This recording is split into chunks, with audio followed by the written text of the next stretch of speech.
going on, brothers and sisters? Hopefully your day is going well. If you can, please share the link. We'll begin starting momentarily. So if you can, just share the link. We get started momentarily, guys.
Get started momentarily, brothers and sisters. If you can, share the link, please.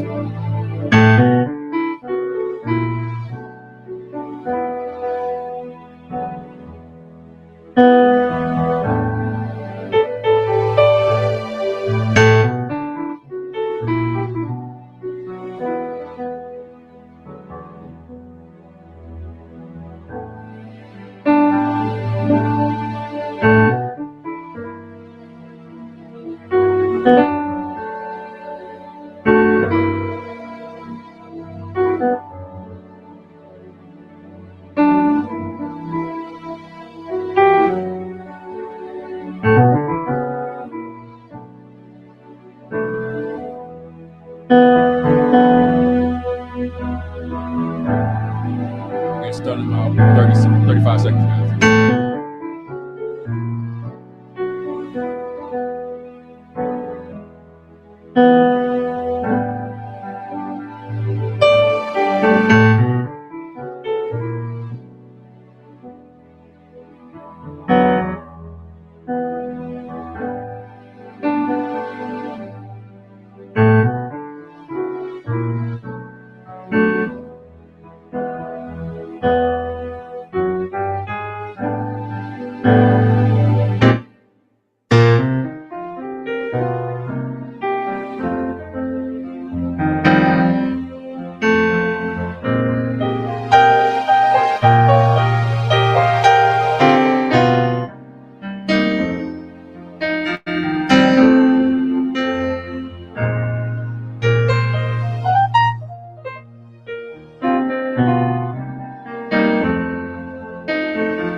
Hope y'all doing well today, guys. A lot going on in the world. My spirit's been bothered all day, man, and after prayer, meditation, and all those things, man, I needed to come on here to speak with all of y'all. As you guys can see in the title, some things I mentioned, some things I didn't. But first, greetings to anybody. If it's your first time joining us over here in Pastor J. And hopefully your day is going well. Even if it's not, may the Lord give you endurance to endure through it. I wanted to talk to you, brothers and sisters, and the Lord's will. Others come and listen later on and all that jazz. I'm going to talk about the first thing that's outside the body. Then I'll talk about the thing inside the body. Outside the body, once again, there was another killing.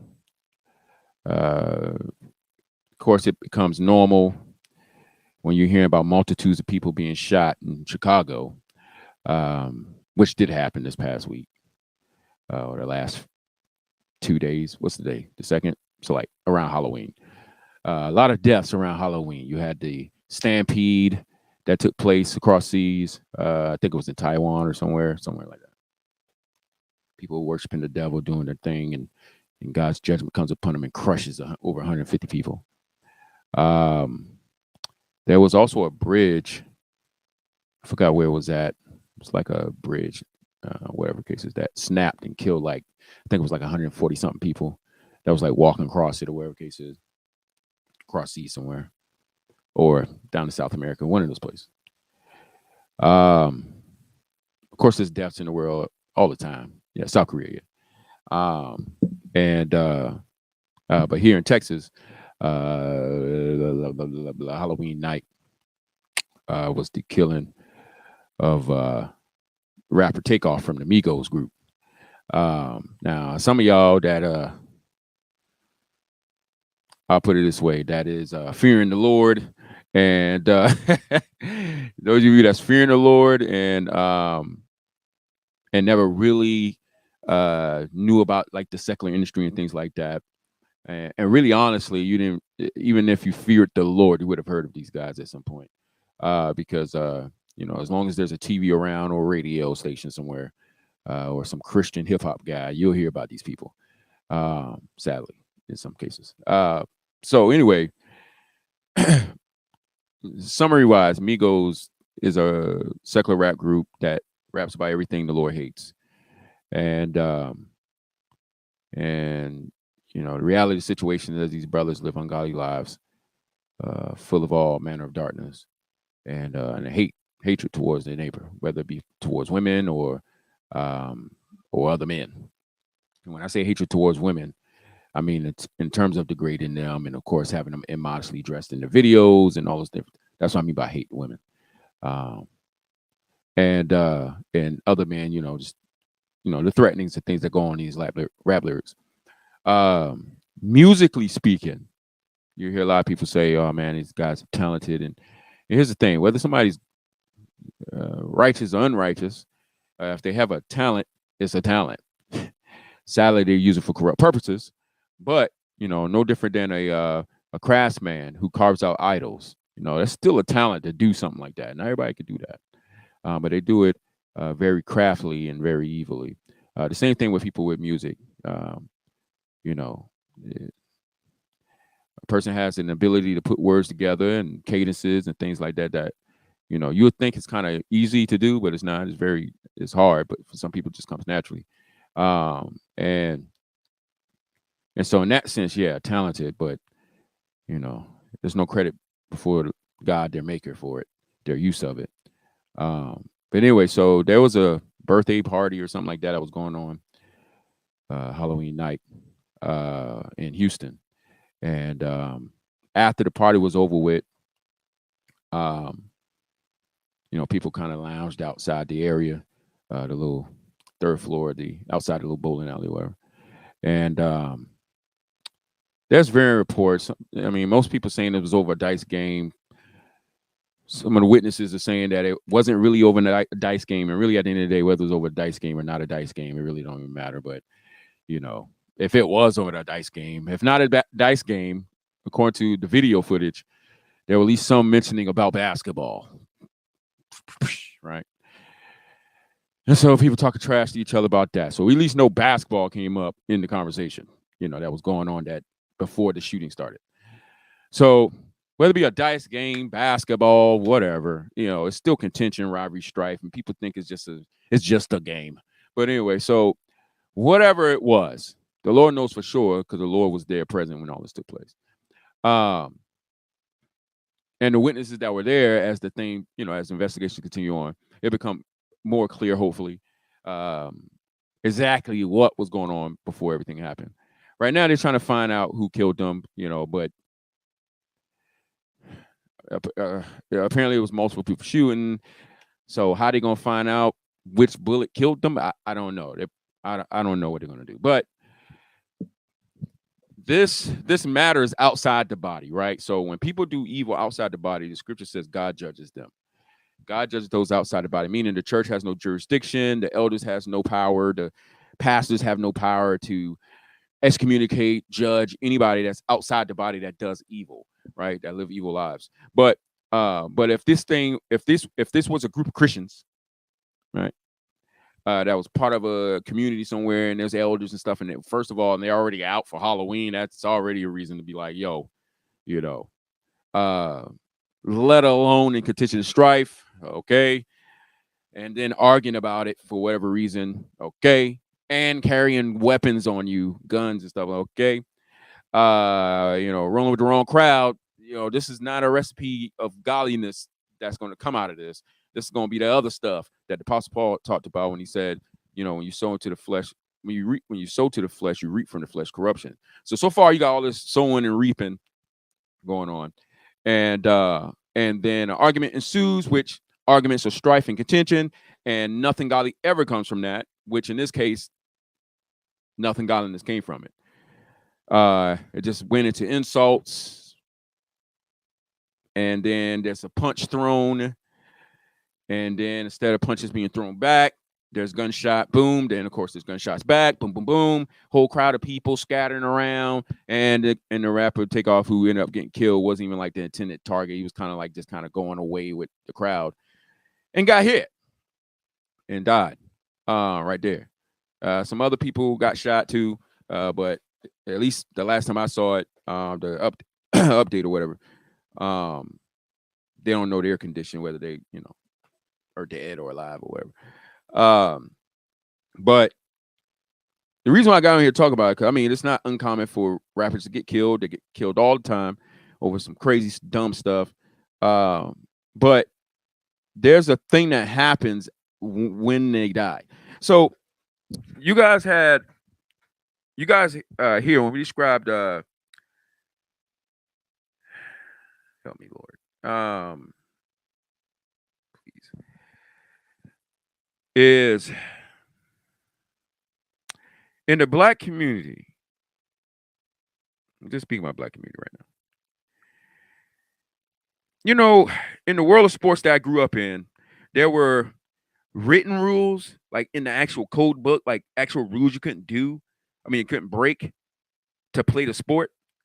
But then there were unwritten rules, things like you shouldn't do, and everybody knows it, but it's never written down.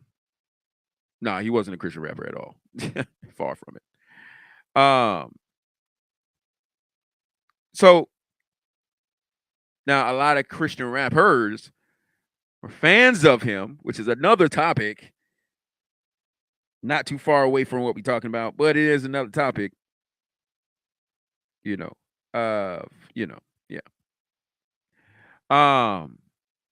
But he himself, Takeoff, me and Amigos are not Christian rappers. And I'm definitely not going to pull up any of their material to show you guys. But anyway, but the point is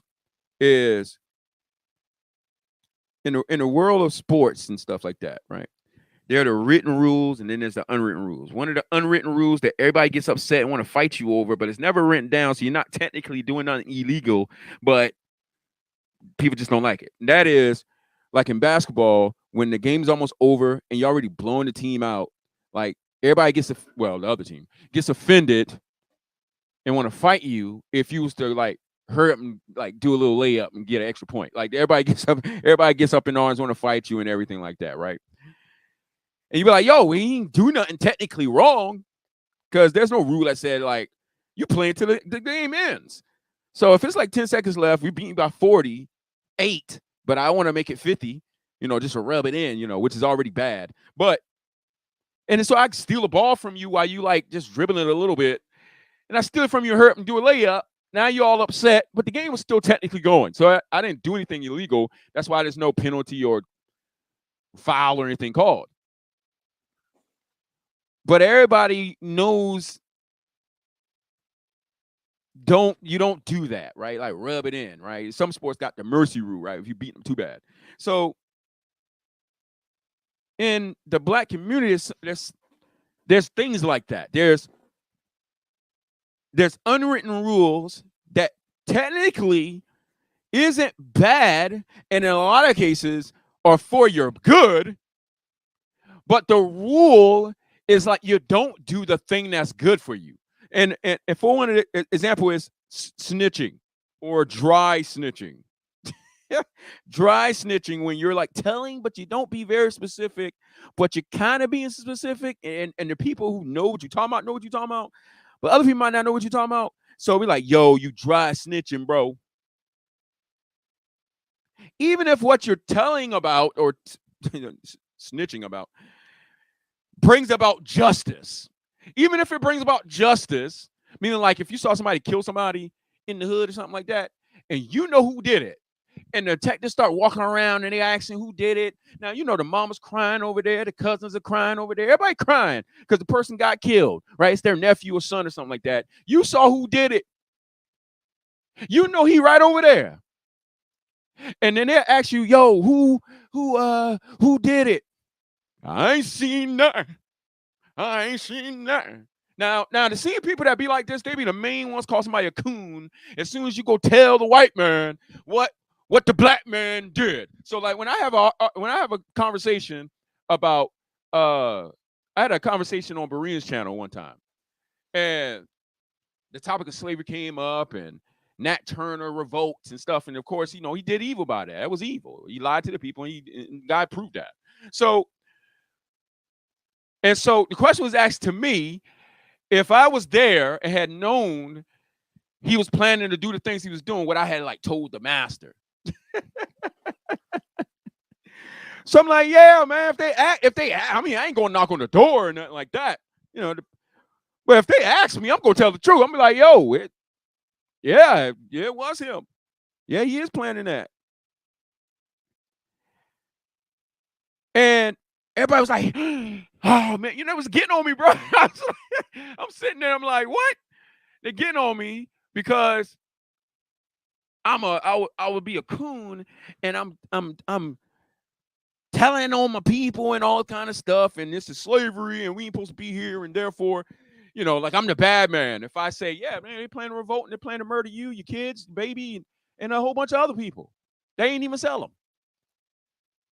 And so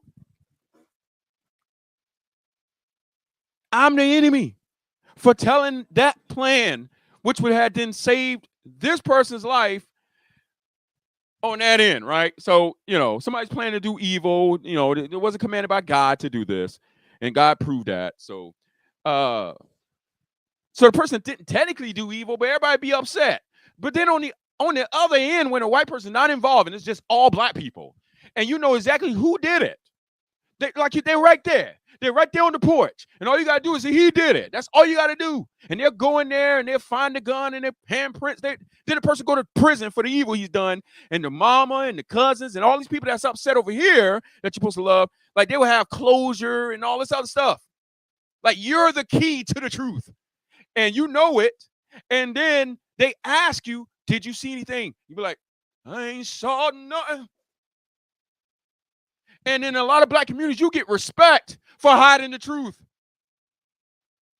You get respect for hiding the truth. And the person that tells and goes, it's him. Everybody get mad with him. Oh, man, you a snitch? Bro, what? Where's this written at? Where's this rule?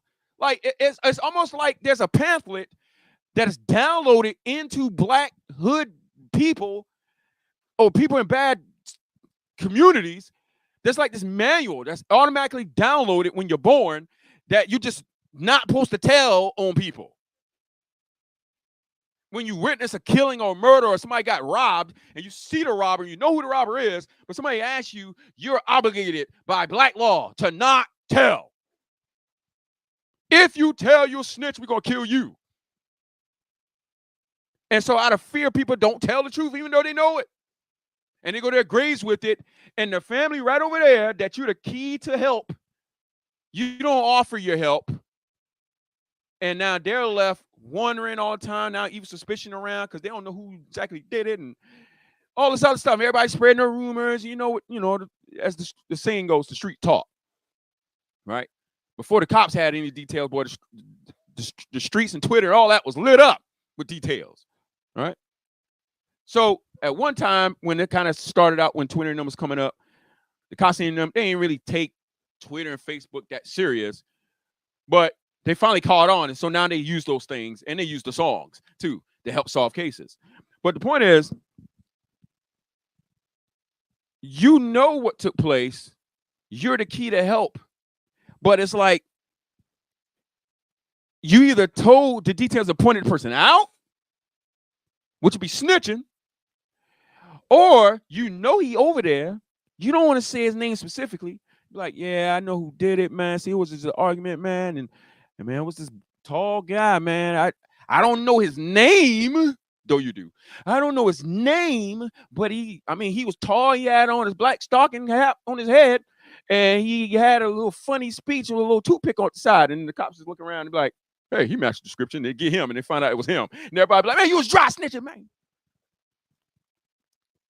Basically, you give too much details without being too specific, but you give too many details that it's easy to piece it together. You dry snitching, right?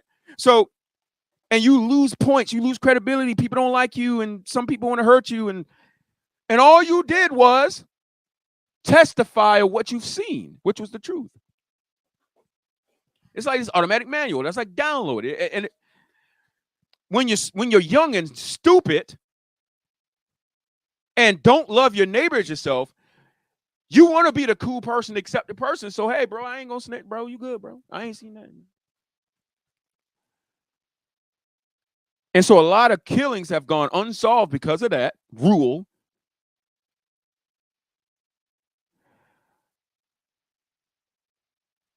And so there was a video I showed you guys a while back where this man, he was at the airport, and there was this unruly woman that was just in his face, and she was just,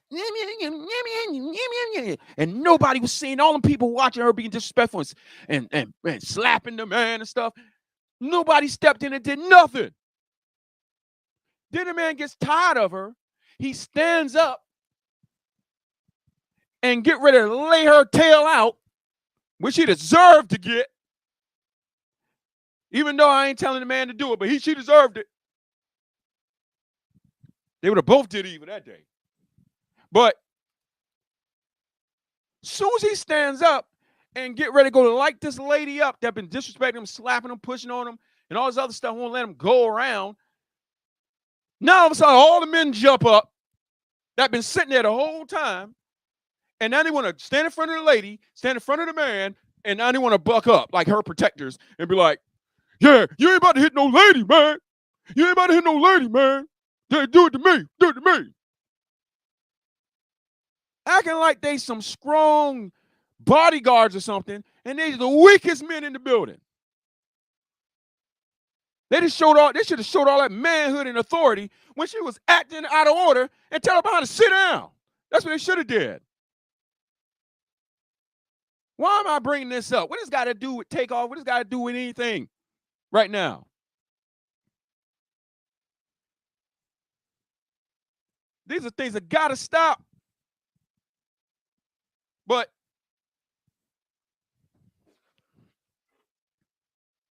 these things just don't come out of nowhere. These things, that unruly woman, she didn't just become unruly that day. To be slapping on a stranger person that she don't even know and to be disrespectful. She ain't just become that way. She was raised that way. She was allowed to be like that. Them guys that was there with Takeoff that day that got no control over themselves and they carry around guns. They don't all just carry around. They didn't just pick up the guns yesterday, and they don't just carry them around just because it's a open carry state. They've been carrying around when it was open carry and when it ain't open carry. When they are legally able to have them or when they not old enough to get them. They walk around with them because they're environments that they live in and the enemies they've made because of the evils that they've been raised up in. So they walk around with these things for protections for themselves. and they engage in all manner of evil, selling drugs and all this type of stuff. And so they got to carry these things because somebody envious might try to steal the thing or try to steal their money or try to do something to them. So they need some kind of way to get themselves out of sticky situations. Then they, while doing evil, aspire to be rappers. And then when they start making songs, their songs is about that life. The problem is, outside of the problem that's already there, the problem is with songs spread out a lot further and quicker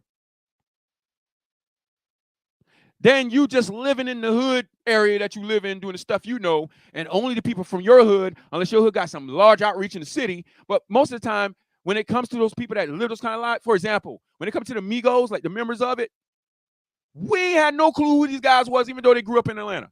We got no idea. I lived in Georgia. I ain't never known about them until they became rappers. So the life they were living, the drugs they might have been selling, I had no clue about it. I had no idea these good dudes even existed until they became famous rappers, and then their music started to spread, and then they got these fan base, and now you become aware that they exist, and now you become aware of their lifehood because they put it in their songs. The other problem is that their songs are talking about their lives and it's glorifying it. So the hearers of their music that then comes to like it takes on that stuff that they're hearing. And even if it was a guy who was raised in a Christian house as far as religious tradition is concerned, yet they get their ears planted on this stuff, they'll just be a pagan Christian person that loves secular rap, and they start to adopt the slang. They'll start going to mark their bodies with tattoos. They'll start picking up guns. They'll start going to the clubs. They'll start doing all the stuff that they shouldn't do. And how did they get wind of that? The evangelists of the devil. That's how. Just as the Lord has evangelists, they're going to spread the gospel. The devil got evangelists too, and that's in your rappers and your athletes and all these people that go around and they spread all this evil throughout the world and glorifying it, and then they persuade others that it's cool to do. They're the devil's evangelists.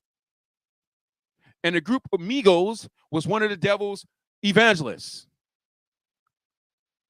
And so they glorified the immodesty of the sisters, have them half naked in the thing. So now the sisters that's, drawn to that, now they start thinking that's cool, and then they just start wearing less and less clothes. At one point, you just kind of saw women not dressed properly when you went to a pool or maybe the beach or something. But then normally, throughout regular life, they got, well, even though that's still regular life, but you know what I mean? Like when they're going to like Walmart or something, they'll be dressed. But now you go to Walmart and you're confused. You're like, am I at the beach? Because they're walking around with bras and panties in Walmart. So when you go to a restaurant and the girl got booty shorts on, it was like, bro, do you know we're here to eat? Like, this nasty. You got all them things on your legs, stuff. We don't cover it up. Like, we at a restaurant. So, but you can't say nothing to them because society makes it acceptable.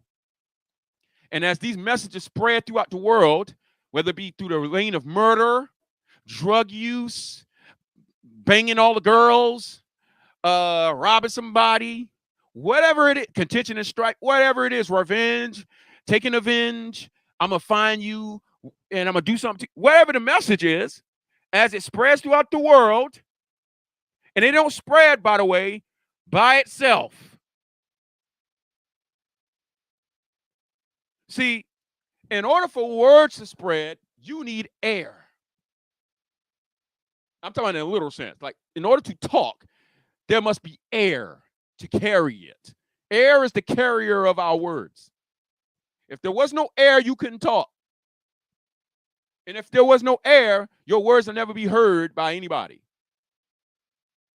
Air is needed for your words to come out of your body and to travel through the air into somebody else's ears. All right? And so, because the eardrum itself regulates words and sound and all that based on pressure. All right? That's why you're not supposed to blast your ears with music, because the pressure will freaking destroy your ear.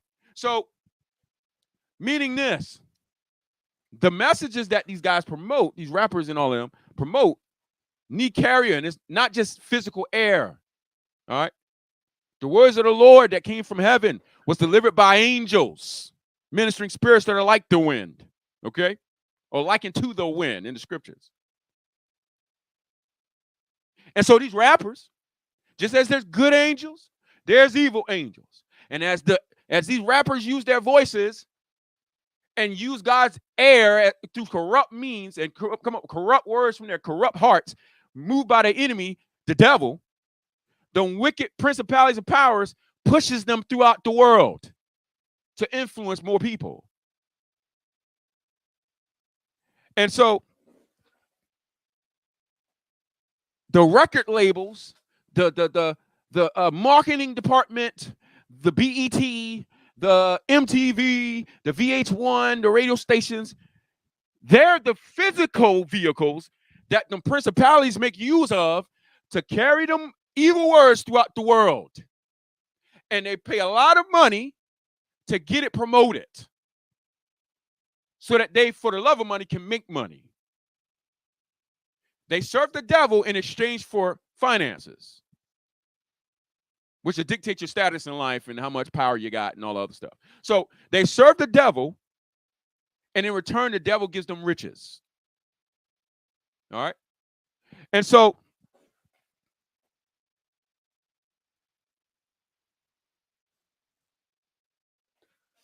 they promote the music. But what they forget is that with every word, there's an effect, a result of what you've said. So if you encourage a person, there's going to be a result for that encouragement. The person will get, built up. They'll find courage to go about and do the thing that they're going to do. There's going to be a result. But if you tear them down with your words, there's also going to be a result. And if you preach what is good, there's a result. If you preach corrupt doctrines, there's a result. Meaning people are going to take hold to that. And because since they got a corrupt version of God, they got a corrupt version of how they should serve him too. And if they got a corrupt version of how they should serve him, then they're also going to have a corrupt version of how they should treat their neighbors.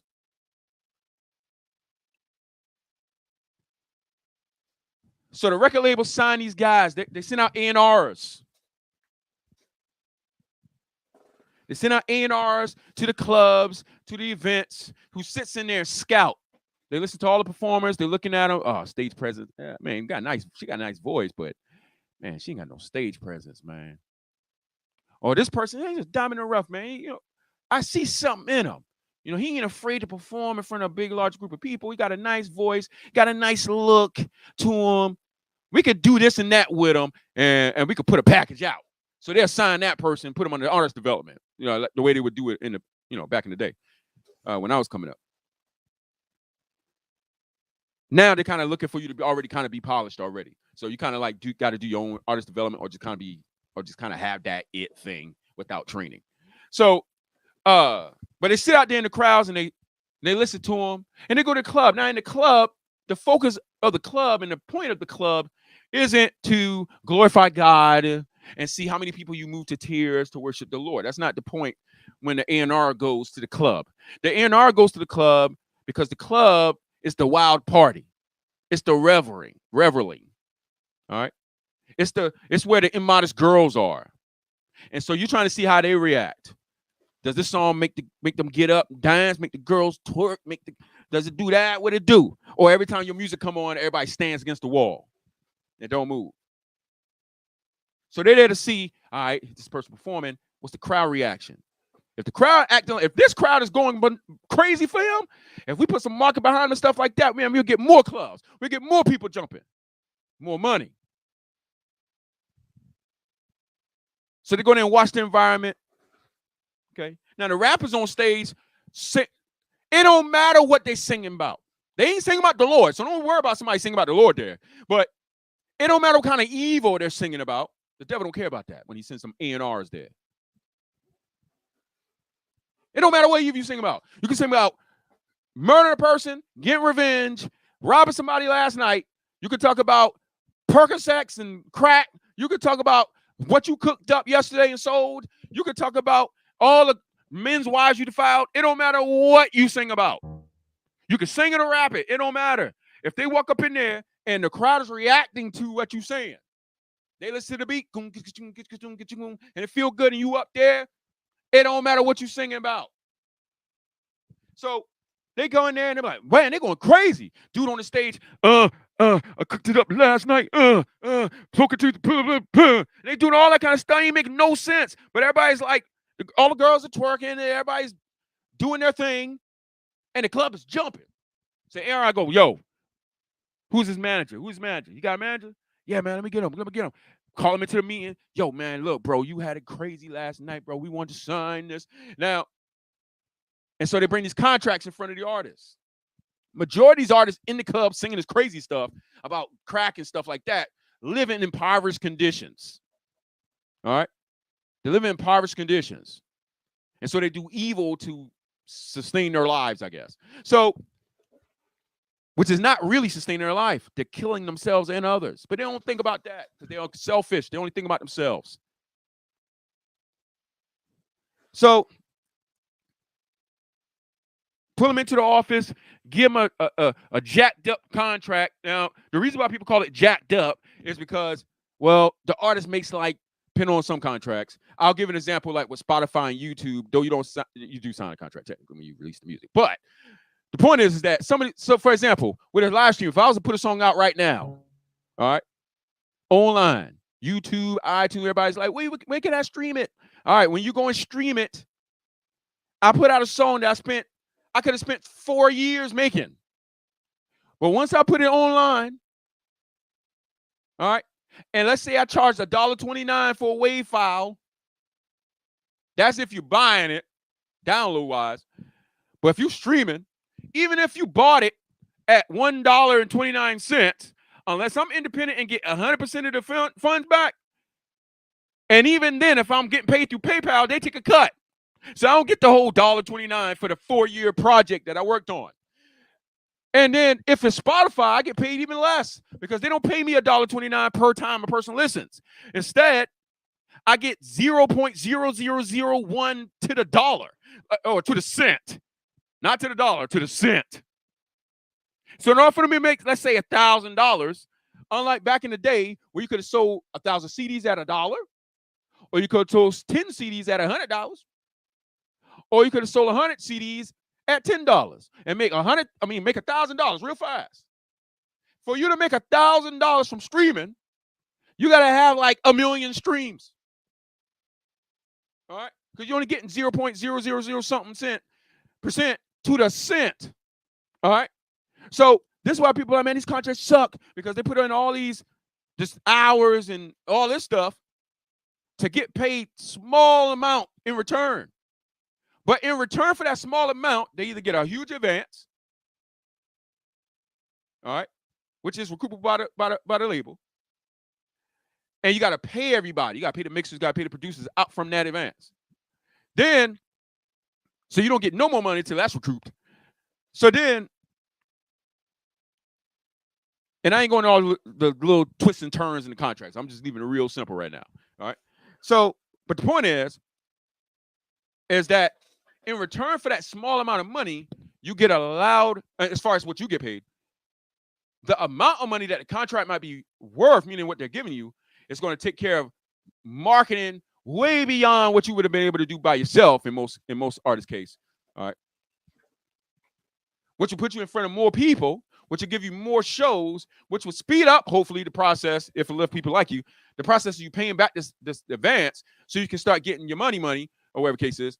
But even if not, you get in front of this huge crowd, your music gets spread throughout the world and all kind of stuff.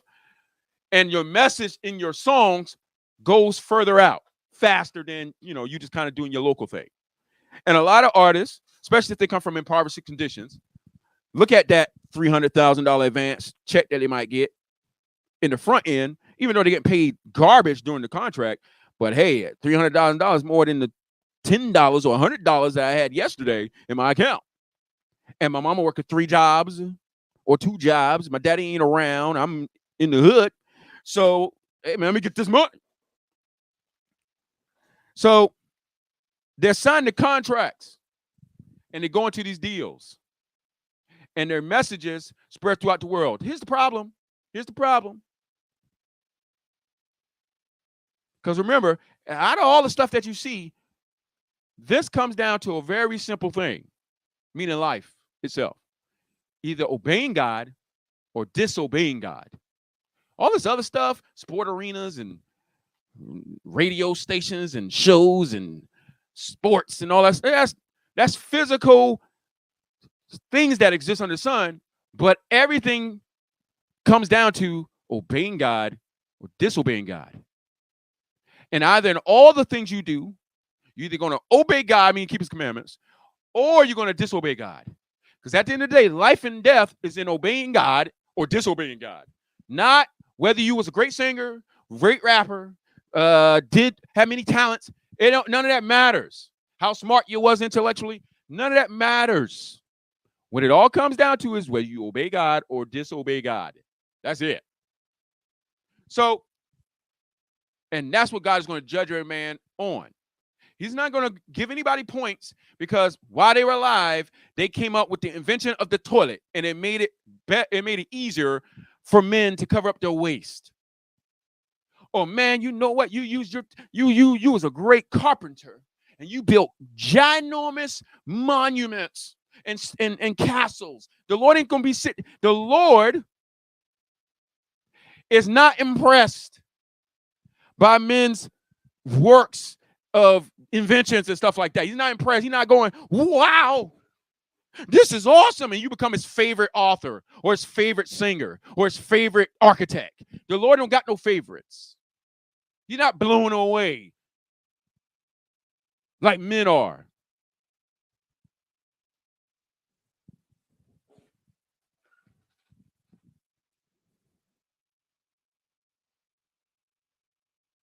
And so when men face God on Judgment Day, it comes down to, did you obey God and do good?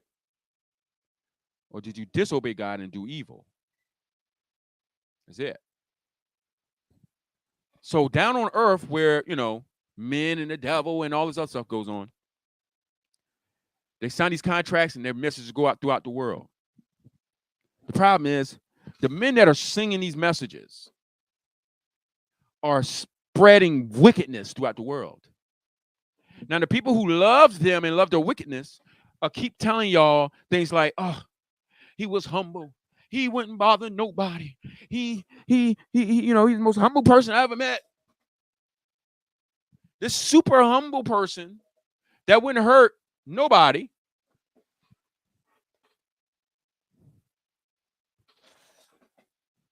promoted immodest women. He hated God. Avenging against his neighbor. He hated God and his neighbor. Selling drugs to his neighborhood. He hated God. But he killing folks. He humble, but he got the women immodest. He humble, but he talking about drug use and guns and taking revenge or you ain't gonna step me because I'm gonna do these other threats. But he humble. Because their version of humble is a corrupted, perverted version, not the perfect version, which is Christ, who is God, manifest in the flesh. So you have people who brag about evil things are called humble by people in the world. And then Christians, when this, before I get to the Christians part, because that's why I'm really talking about this. So they spread their message, and their message is revenge and guns and you ain't gonna step to me, or you try to do something, I got waiting on you, all that kind of talk. Make people trigger finger happy. People start to get a little nervous. They get in a little argument. People don't know how long they need to carry on this argument before they pull out them guns. Because, you talk about, man, you start with me, I got a rat-a-tat-tat for you, and you got 20 dudes with you that all look like they got rat-a-tat-tats on them. And so, hey, man, it's me or you now. So I need a rat-a-tat-tat before y'all rat-a-tat-tat. All right? So All this stuff starts to happen. And the people who love the music, they feed themselves with that energy and with that message and little words that go into their brains, that go in their hearts. And so their hearts is just desperately wicked. And then you have these shootings. And you got all this stuff going on as a result of it. Everybody think it's cool. So cool, they get dressed up like they're going to the wedding, and they go to the BET Awards, and they hand out awards to people who spread evil throughout the world, and they'll call them humble. But then one day when God, who's truly humble and just, decides enough of this, and he has one of their beloved humble folks who loves evil die, especially tragically. Especially in a situation like this, where he wasn't even the intended target. It was by accident he got killed, in men's view, from a man-to-man relation. But as the scripture says, who directs the lightning bolts? Who appoints the day of birth and who appoints the day of death? He was the intended target of God that day. And what was the last things that the brother was doing? Because I'm getting around to the Christians part, because this is why I'm talking about it. Because at the end of the day, that's none of my business. I don't even know him personally. He's not in the church. There's no judgment that, he's deceased, but there's no judgment that I could pass on any of the folks that he was with, because none of them are subject to the church or to me.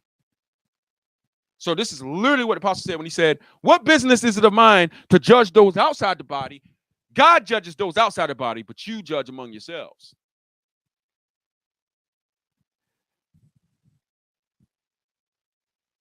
Yet it was God who judged those outside the world, and we see it. I watched the video. My spirit been bothered since I seen it. See his lifeless body and the blood oozing out his head and neck. I've seen a dead body in real life. It was covered up with the sheet. I've seen dead bodies in caskets. But I think this was probably the first time, though I wasn't there physically, but it was the immediate aftermath. This wasn't a report. This was eyewitness there with their phone, and they're showing the body and the blood and everything. It wasn't censored out. I seen it.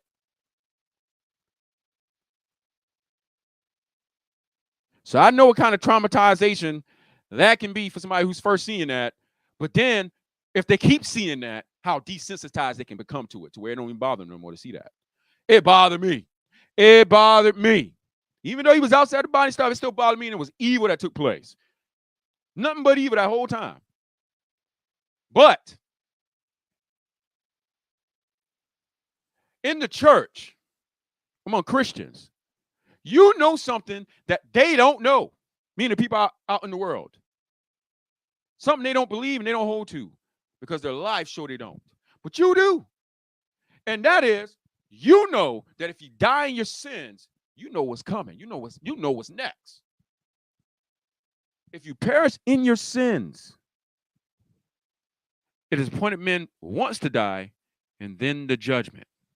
And if you perish in your sins and you got to meet God now, that judgment is so fast, there's nothing to be said. You'll open your eyes in hell, like Christ said. The brothers deceased, I hope they catch whoever did it, so that just can go for that mother and that family. But for him, he's met God already, and his judgment is passed already, and he's opened his eyes in hell, while waiting for the last day to be thrown into the lake of fire. For he had not known Christ, though he had a white Jesus necklace on. But he didn't know Christ, because the life that he lived and the things he promoted. And he was smoking up, killing his body that same night. To the last picture he put of himself on Instagram from that night. Smoking it up. Then he was just standing there while his uncle was arguing with somebody over basketball or wherever. At least basketball came up. I don't know if that's the beginning of the argument. But I heard a piece of the argument, and basketball came up. And then his uncle said, let's go. He's like talking to the crowd. Let's go. And it was like still talking trash to somebody. Next thing you know, somebody swings, hits somebody. You see a body roll on the ground. Then all of a sudden, the camera's panning because people start to run now because they don't know what's about to happen. And you can see You can see Takeoff like going off with the crowd, like to go off. Then you hear boom, and you see his body boom. Like right before because the person's running, so the camera is like not right. But you see the moment his body goes down. And then you hear pop, pop, pop, pop, pop, all these shooting and stuff like that. And so it was tragic. And to see him like that, I mean, that was bothersome to my soul. But what was more bothersome is what took place afterwards. There was a post from a Christian rapper. I can't remember his rap name. But he's from Houston too. And he said, I'm paraphrasing, but I remember the part that I was like, oh my goodness. He said, rest in peace. That's the first thing. We're going to deal with that. Rest in peace, Takeoff. Then he said, I pray that he had got to know Jesus Christ before he left us. And some other stuff he said at it. And that agitated my spirit. Why did it agitate your spirit? Don't you hope that he had learned to know Christ? Sometimes I wish people stop being so ignorant and naive. What is wrong with us sometimes? A man will be robbing a store in the midst of the robbery. Get shot while running out the store. Literally got doing evil, caught in his evil, died doing his evil. And then in some Christians' mind, they want to go, rest in peace. I hope that he got to know Jesus Christ as his personal Lord and Savior before he left. If he did, he wouldn't have been there robbing. He wouldn't have been writing songs about glorifying it. Since he was a child of light and hated evil. Some of these folks, some of these Christian rappers that are fans of secular artists, it is annoying to my soul because when these secular artists who hate God and constantly promote evil and love it, then goes and do evil, get killed during their evil, but then the Christian rapper goes, I hope that they came to know Jesus Christ before they left us. They didn't come to know Christ. All the evidence is that they didn't come to know Christ. Your wishful thinking falls on deaf ears. And I'm going to show you how deaf it was. Because the moment they took their last breath, their judgment passed before God. So by the time you find out about the news, they already opened their eyes at their destination. And so when you're talking about, I hope you got to know Jesus Christ, if he can hear your words, he'll respond back. I didn't get to know him because he's in hell. Or she's in hell. And while you're on earth, rest in peace, they're in torment. What is wrong with us sometimes? We know that if you die outside of Christ, there is no peace when you die. It's just torment until you're finally thrown in the lake of fire. And even in the lake of fire, the torment don't end. It don't cease. It's beyond our imagination of how bad it is for folks there. Yet for some reason, and it might just because of society and I don't know, wishful thinking. It's kind of like people when their thug cousins get shot up in the hood while they were part of gangs, and when they died, they put them, oh, heaven got an angel. Now, ain't no heaven got no angel. He didn't get no wings. Why you got him on a shirt? It was facing the clouds. That's not his reality. You're only lying to yourself to make yourself feel good. And then they want to say, can't wait till I see you. You don't want to see him. You who are alive, you don't want to go see where the wicked is.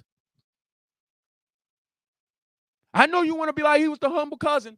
Your humble cousin hated God. Your humble cousin was a thug. Your humble cousin sold drugs and killed folks and murdered and avenged and hated his neighbor. He was greedy. He was an idolater. He was banging up all the girls. He was sexually immoral. He died in his sins. It don't matter if his grandma prayed for him. It don't matter if he went to church with her. He lived a lawless life. Now he died or she died. And now everybody went to heaven.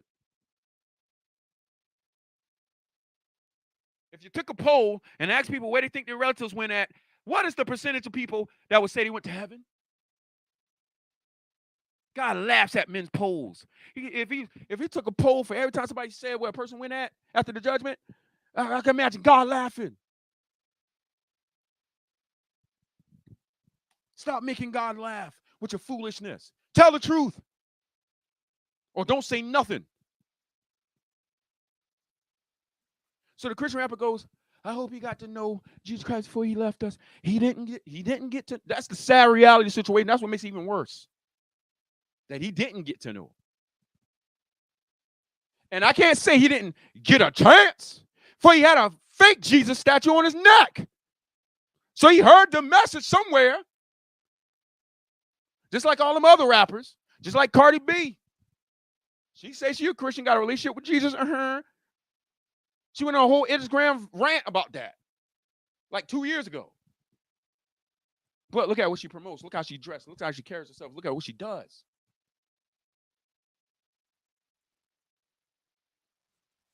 So because she wore a cross necklace or wears a cross necklace, or somebody wears a European Jesus on their neck, therefore when they died, they went to heaven because they got to know. They didn't get to know. If a Christian says concerning an evildoer and a person who died in their sins, I hope they got to know Jesus Christ. They don't know what it means to get to know. They don't get to. Every person, I promise you, I do not exaggerate. Every person I've ever heard talk like that, they're pagan Christians. They're people who love contention and strife. They're dressing up for Halloween. They're letting their daughters be immodest, going to these high school proms with all the ungodly music, and they dress with a high slit dress and tight curving up everything. They allow all that kind of stuff. They're up in the stadiums and things and glorifying strife and contention. They're them people that say things like that, wishful, hopeful thinking that falls on deaf ears. We must stop. We're not loving our neighbors as ourselves when we lie and join them with their lies. When I have relatives that die and I know they didn't know the Lord, I don't say nothing. I don't say nothing. Sometimes when I'm told they died, I'll give you one example. I had a cousin who doing drugs and being a criminal. She went to jail. She got released from jail. One early foggy morning, her house is right across the highway from the jail. They released her. She didn't need nobody to come pick her up, for her home was right over there. She walks out of the jailhouse. She walks, got to cross the highway. That highway had a little hill right there that any driver coming from the other side won't. They'll end up seeing what's on the other side, but it takes a minute for the car to plane out so they can see all the way. But even then, with that factor, that natural factor, whether it was a sunny day or whatever, that would always have to happen. But that morning, it was mad foggy. Mad foggy. She walked to cross the highway. Semi-truck comes up the hill. Already naturally, even if it was a sunny day, still needs time to be able to see on the other side all the way. But add in the fog. She walks out, don't see him coming. They don't see her there. Run over. Boom. It's nighttime. It's like 1, 2 o'clock in the morning. My phone rang. Pick it up with my sister. Yeah. She's crying and all hysterically. I'm like, what's going on? My cousin so-and-so, she died. I'm like, what? They explain to me what happened. All I could be like, my only response that I can remember giving was, man, I cried. It's my cousin. But all I could say was, man. I took a deep breath because I knew what the reality was. I didn't say she went to heaven. And because, my family's, professing Christian, so they should already know the realities. But with some family members, I just don't say anything. You're saddened by their death. But because you're in Christ and you know the reality if you're outside of them, it's wiser to not say anything when the people are mourning. So you're in a house with them. You know your cousin was evil. You know they went to hell. But who's going to be like, man, he went to hell, y'all. While everybody else is going, oh, Lord. Man, they're going to kill you. They want to hurt you or something. Especially, and then when your family members are putting his face on the clouds and her face on the clouds, and heaven's got an angel, and you're sitting there, and you're like, man, I know they were wicked. Man. They didn't know Christ. They didn't even profess to believe. I know the reality. But then you put in that situation, you're like, okay, well, we're at the funeral, man, and they had the funeral at a church for my wicked cousin who was outside of Christ, and they're singing church songs over him, and they're talking about, he ain't suffering no more. And the preacher get up there, he ain't suffering no more. Ha! And you sitting in your seat and you're like, man, he's suffering beyond, man, he's suffering way worse than you can imagine. Well, who gonna stand up and be like, stop lying? And everybody look at you, what? Y'all know he's suffering. Like, who gonna stand up and do that? You better off not going to the funeral. Unless you join them in their lies. Go see his body beforehand. Don't go to the funeral where they're gonna be lying and all carrying on. And then you gotta join in with them. Sometimes it's best to not say nothing. Take a deep breath, because you know the reality. Do not join in the pointless rhetoric of people who deceive their own selves to bring comfort. Think of how in darkness you are.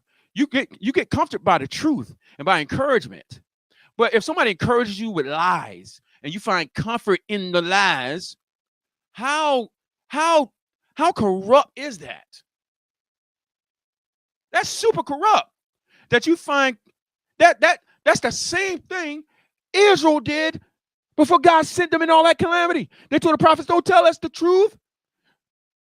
Tell us smooth things, tell us lies. They wanted to be comforted in their wickedness and corruption. And so God let them get comforted. Because after God finished sending that first band of true prophets, he then sent another band of false prophets who gave the people what they wanted, lies and false visions. And that led to the writing of the book of the Lamentations. And we see what happened. It led to them having to eat their own kids, God sending them military against them, and it seized the walls and all this calamity that came upon them. Why? Because they didn't want to hear the truth. They wanted to be fed lies and be comforted. Because here's the thing, if there's an evildoer that dies in sin and all the people think he went to heaven, and then everybody's like, he ain't suffering no more, he with God, he with grandma, or whatever case is, and nobody tells them the truth, guess what? The people watching this, they're going to think the life that this person lived was a pattern to follow. And it will end in the same result that you think it ended at. Why should I live any different than my cousin there? He lived this way, and when he died, he ain't heaven. So I can live the same way he lived, and I'll go to heaven too. But if somebody told the truth, you cannot live that way and see God. You must put it away.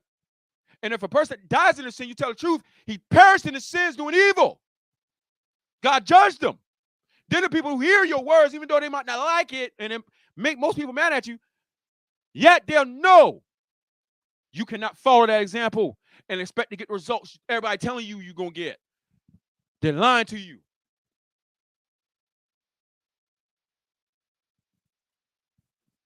At the end of the day, the demons don't care how rich you are or how poor you are. The devil don't care if you black, white, Asian. It don't matter, bro. Everything comes down to is, are you going to fear God and obey him, hate evil and turn away from it, or be enslaved to darkness and make God angry with you by living a lawless life? That's what everything comes down to. Every show, every game, every sport, anything you can think of, everything is to test whether you're going to keep God's commandment or not. When you go to the store to buy food to eat, are you going to keep God's commandment? Are you going to get the food and pay for it?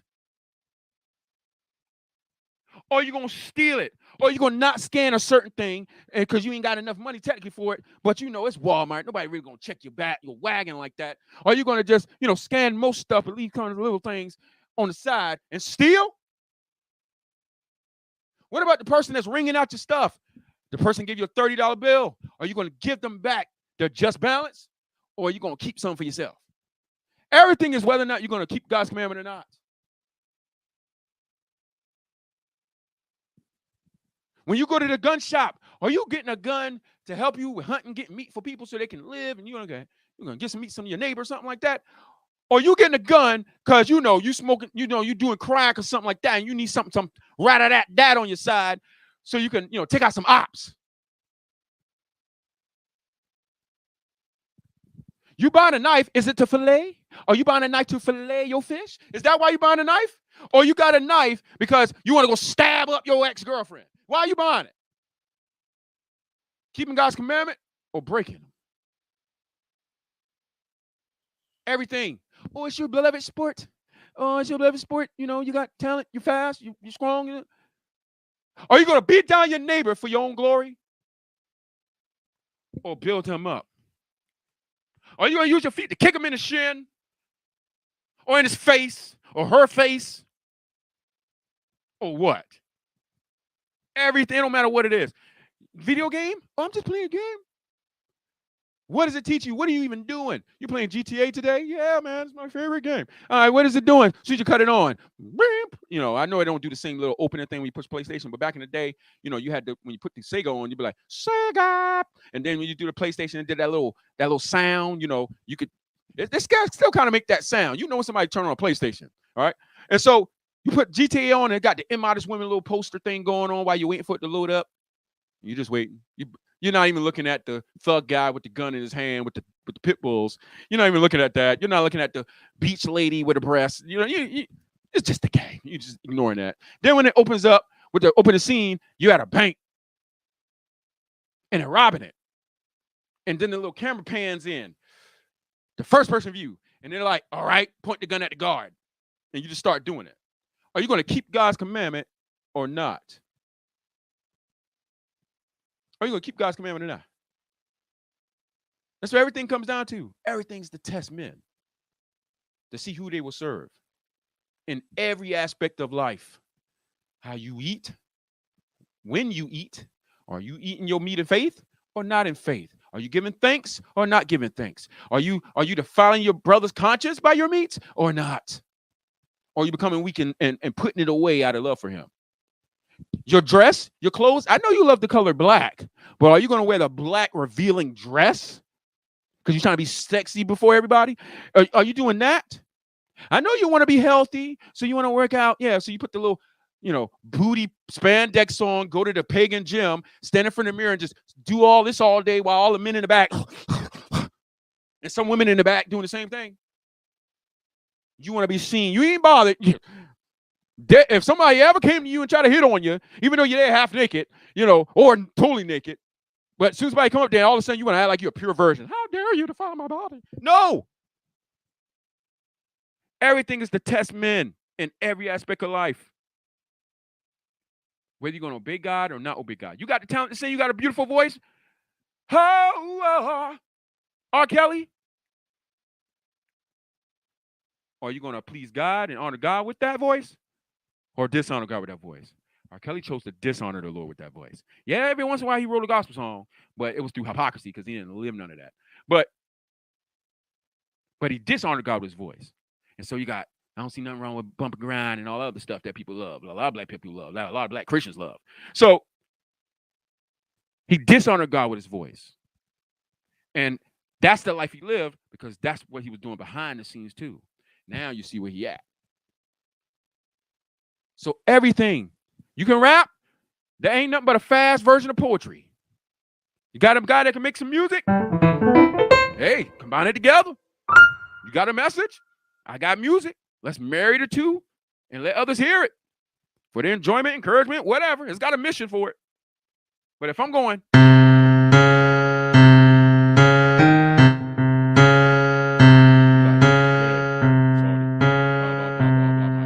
and you start doing that stuff like that, that corrupt message that you live and love gonna spread to other people and they're gonna like it. And that increases the amount of evil going on in the world. And it feeds it. Just keep feeding it. It's like food. You know how the word of God is meat? And the Lord says, dine with wisdom. Come to sit at wisdom's table and let her feed you. You don't think the devil got a table too? The devil's got a table too. And he feeds you too. So So these rappers, they don't dine with wisdom. They feed people poisonous food. Then when they're destroyed in the environment of the food platter that they were themselves handing out, then everybody goes, oh, he was humble. He never hurt anybody. He hurt plenty of people. You hear his music? But he wasn't hurting anybody. And all other stuff. He in heaven now. He got an angel. You know, he got an angel now. And then the Christian rappers, or Christians in general, oh, I hope he got to know Christ. Now, some people say that who don't know him, right? You know, it's like if somebody was telling me right now, oh, so-and-so died, but I don't know this person. I hope they got to know the Lord. That makes sense. But when you know the person or know of the person and what they do as a profession,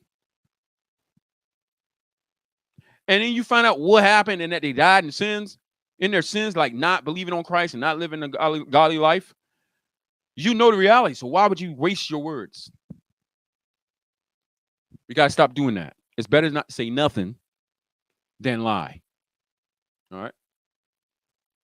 So, but just like this unwritten rule, it's like this automatic thing that you say. You shouldn't want to be comforted with lies and deception and false realities, because that's of the devil, not of God. God is true. God is light. But there's something else that came up that we must talk about. And it's kind of an extension from the last class conversation that me and the brother Edwin was having. We're not going to revisit it, but remember we was talking back and forth a little bit about the whole free will thing and God's plan, right, of bounding men into disobedience so he may show mercy. And so there's this video that came up by this guy on Facebook. If I'm not mistaken, he's a Christian. But he put this video up on TikTok and shared it on Facebook about the situation that took place in the scriptures where you had the man that was born blind. I want y'all to hear what he said, and then we got to deal with this. All right? So fair use. And listen to what he says. I don't know why I blowed it up so big on here. Can I make that smaller? Nope. It makes the word smaller. All right, so I just got to look at the big face thing, because there was words at the bottom, but for some reason it's not proportioned right. All right, here we go. But that's really besides my point. Oh, gotta back it up. All right, here we go. Listen very carefully. So I'm thinking about this verse in the Bible where before Jesus healed the blind man, the disciples asked Jesus, they said, who sinned? Was it this man? Was it him? Was it this man or his parents that caused him to be born blind? Now think about that. It sounds like some type of reincarnation thing that we miss in that question they asked. Pause that right quick. There's something that I wanted to say before moving on to this. I didn't want to leave the last part undone. Is for those left alive that were either physically there or the people that's equally as disturbed as I am by what took place that wasn't physically there, that happened in Houston. Don't let this lesson, if you're listening to me right now, don't let this lesson from God go in one ear out the other and vanish from your eyesight. What happened to the brother was terrible. It was tragedy. Obviously his mother and whoever else is akin to him and know him, whether it be a fan or whatever, is upset. As any person would naturally be if they, care about somebody. But don't let the lesson pass by. Those left alive, let this be a warning of the kind of life that you shouldn't live. I know that he wasn't part of the argument. He got killed by accident. But I'm making a point right now, is that had the people feared God to begin with, they would have never been at the Halloween birthday celebration to begin with. They would have never been there. Also, if men had feared God, they would have never been striving with their neighbor to begin with. If the people watching the strife feared God, they would have been telling both sides, hey guys, This is not how we deal with each other, blah, blah, blah, blah, blah. But everybody was just standing around while the people were arguing.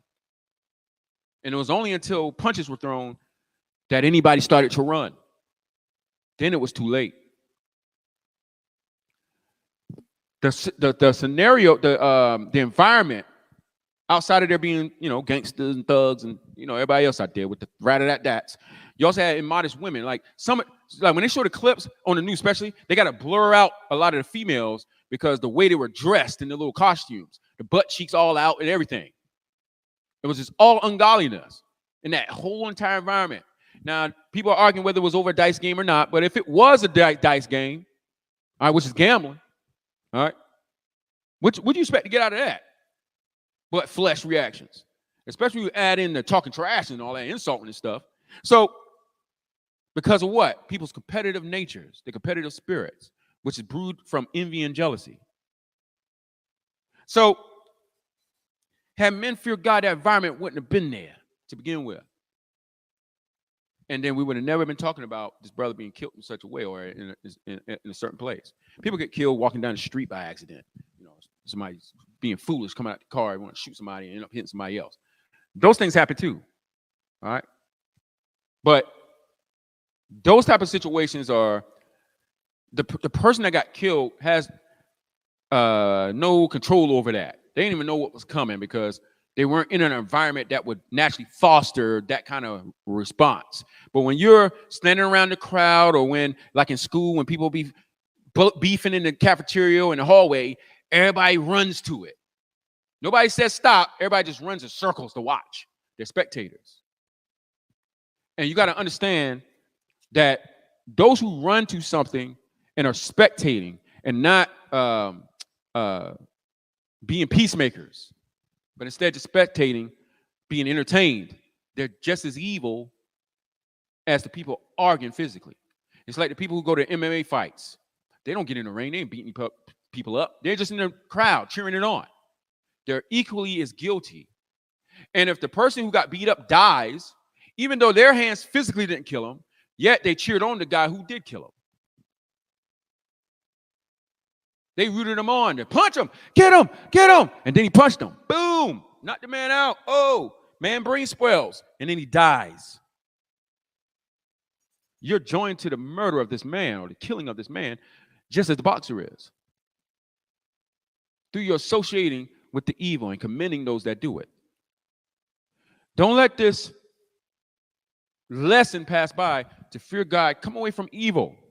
So you have a lot of these rappers now talking about, man, we got to stop and we got to change our approach to the music. Yeah, that's good, bro. But listen, changing your approach isn't just stop talking about killing each other. Because far from the only evil y'all promote. What good is it to say, let's stop killing one another? Kumbaya, black people.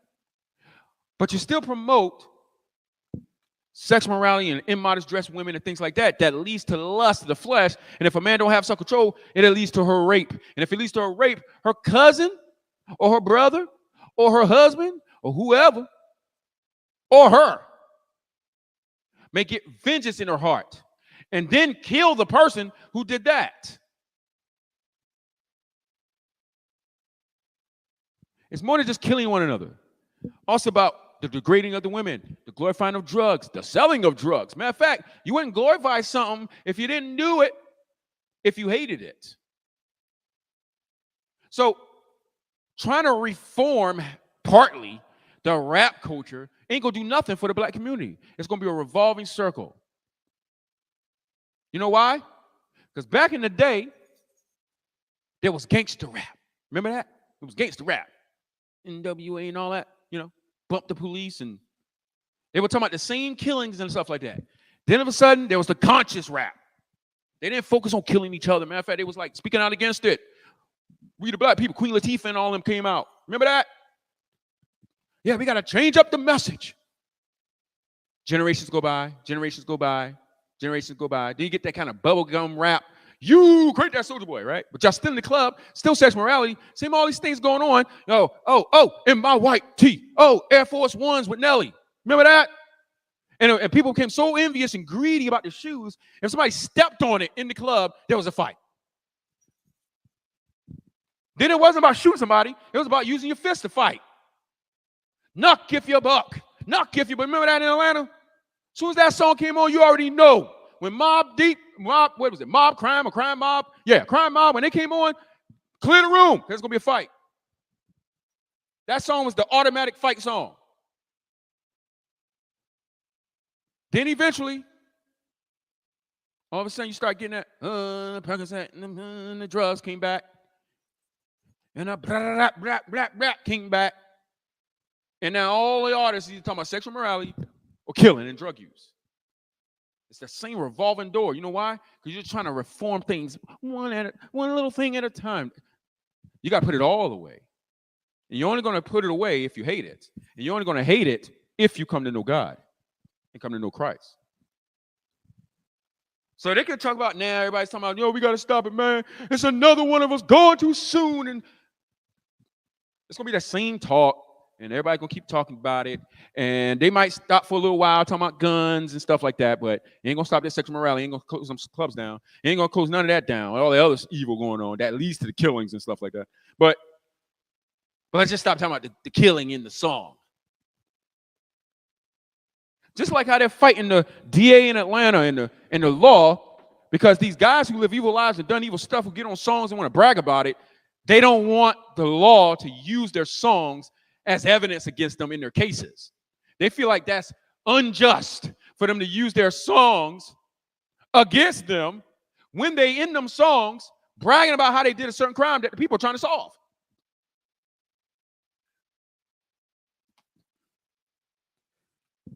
The people are trying to protect their money. And for the love of money, men do all kind of evils.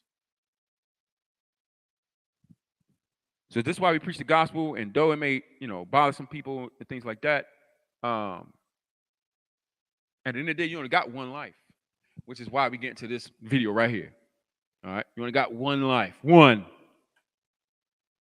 But I want y'all to hear what this brother They asking. Let's back it up. So I'm thinking about this verse in the Bible where before Jesus healed the blind man, the disciples asked Jesus. They said, who sinned? Was it this man? Was it him? Was it this man or his parents that caused him to be born blind? Now think about that. It sounds like some type of reincarnation thing that we miss in that question they asked, because they asked, did this man sin before he was born to cause him to be blind? Or to cause him to be born blind, right? So that means in order for him to be born blind, that means that he would have to committed some type of sin in his past life. So let's stop this right quick. Brothers and sisters, y'all gotta stop working out your understanding out loud. You gotta stop it. All right. With your speculative questions. Keep them to yourself and God, and let the Lord, or go privately to a teacher somewhere. But getting on TikTok with your speculative ideas and your crazy comments does nothing build up, wise, or edify, or anything to the body of Christ. All it does, this whole thing is just a bunch of questions. And it's going to lead to his blaspheming the Lord towards the end. All right, so reincarnation, guys, is the belief that, you had a past life and you was like something else. So like, maybe in past life you was a dog or something. But the belief of reincarnation is that the soul is like reborn. It comes back. All right. And so there's no reincarnation. When you were born, that was the first time you were born. When you were created, that was the first time you were created. And when you die, it'll be the only time you died physically. Because after that, it's appointed for men to die once, not twice, not three times, but once, and then the judgment, just as it's written. So this belief of him questioning the question that was asked It wasn't a doctrine that Christ taught or the apostles taught. It was a question asked by men that were testing Christ. And just because the Bible documents the question being asked, it doesn't mean that the thing asked is truth. All it does is expose that this person might have thought that, but it doesn't prove that what they thought was true just because they asked the question. All right. So he's speculating. Well, the fact that the Bible says that they asked that, then that we missed this in church. You should miss it because it's untrue. But we didn't miss it in church. Because that sounds like some reincarnation. And it obviously is. But that doesn't mean reincarnation is true just because those guys asked Christ about it. They didn't even ask the topic wasn't even about reincarnation.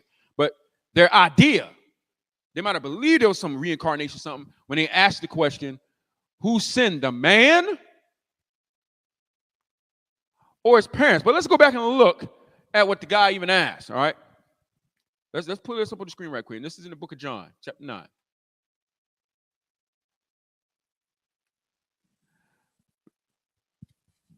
John 9, verse 1, it says, as Jesus was walking along, he saw a man who had been blind from birth. Rabbi, his disciples asked him, why was this man born blind? Was it because of his own sins or his parents' sins? So they're confused and they're asking Christ this question because they don't know. The question is asked by people who don't know, meaning they're confused. And you must remember, Christ's disciples were men that were from, among the Jews, from varying sects, all right, within Judaism, all right? And so there were different beliefs floating around. So, for example, there were some that came to believe on Christ that were Pharisees, right? And then there were some that eventually came on and converted that used to be Sadducees. Sadducees didn't believe that there was an afterlife or a Holy Spirit. Angels, sorry. They didn't believe in angels or an afterlife. But then you have Pharisees that believed in an afterlife and angels and a resurrection of the dead. The Sadducees didn't. So as Christ is going along, he's picking out his disciples. He calling Peter and James and Judas. And then these men comes under Christ, and as they're journeying with Christ, Christ is now teaching them things. All right. And so they had questions. So for example, the apostles, when Christ said, before they were apostles, when they were just disciples, they had asked Christ in the book of Acts, they said, Lord, when are you going to turn again the kingdom to Israel? There's a question that they had, but they didn't know the answer. They didn't know if that was the time, but they asked. And Christ said, it's not for you. It's not for you to know the times and seasons which the Lord has appointed. Instead, basically you do what I commanded you to do. All right. And so the reason why I say it is because there were times in the New Testament where the apostles would ask certain questions. Well, before they were apostles, when they were disciples learning, they would ask certain questions, and some of the questions they asked exposed their ignorances. And then Christ would reply to them. So when Christ would, like, for example, preach the parables, the disciples wouldn't understand, and they would ask certain questions.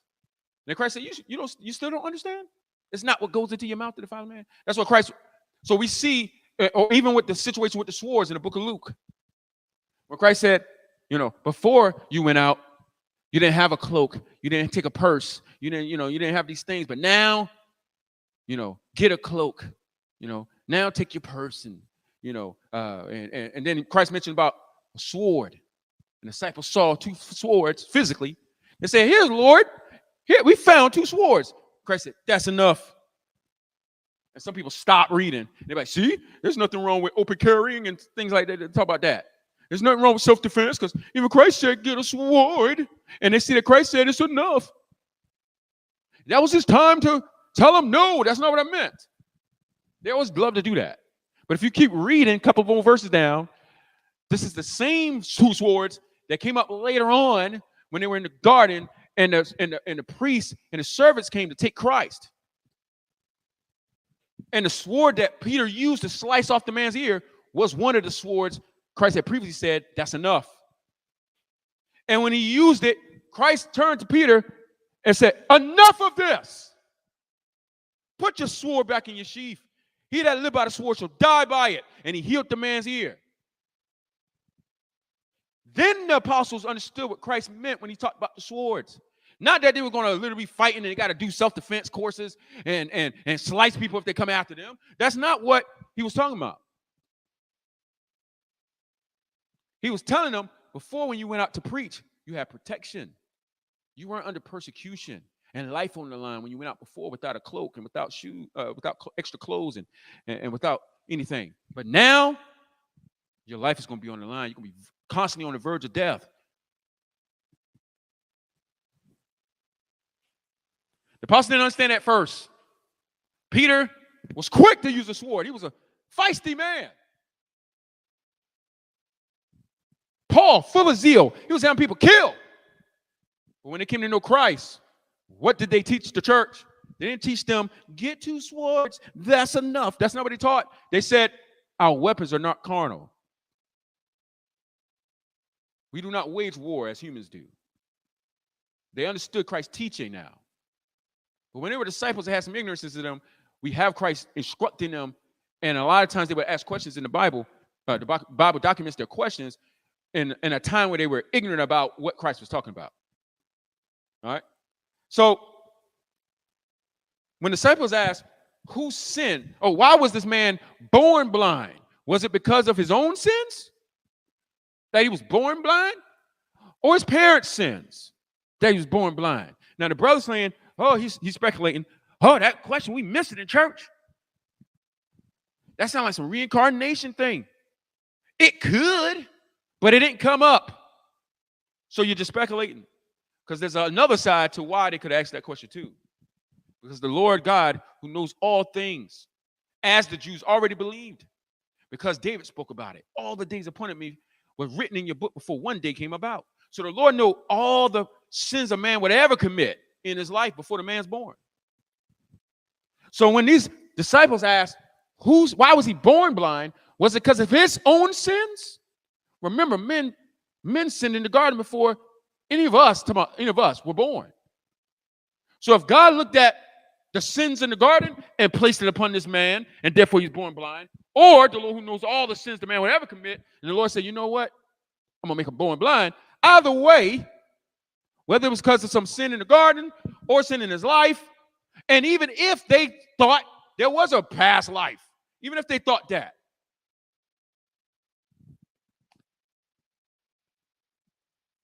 look at Christ's reply.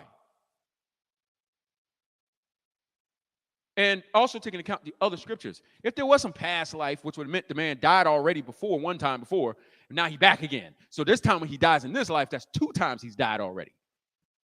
That would go against the testimony that it is appointed for a man to die once and then the judgment. So we could throw out reincarnation, because reincarnation requires there's more than one death, okay?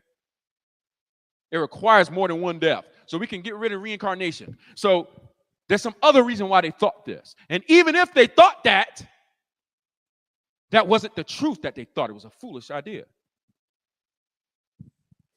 But the point is, Christ said, and this gets to the other part in which he said, which we're going to play from the video. Matter of fact, I'm going to let him get to that part. A lot of people, we miss that in church. We miss that the question that they asked. Well, how is it possible for this man to have committed sin before he was born, which would cause him to be born blind? But that's really besides my point. I'm trying to get to the point where Jesus said, neither him nor his parents committed any sin. But he said, this man was born blind. Basically, God made this man blind so that God can put his glory on display. Think about that. So that means all the people that's walking around blind today, what about them? What does that mean for them?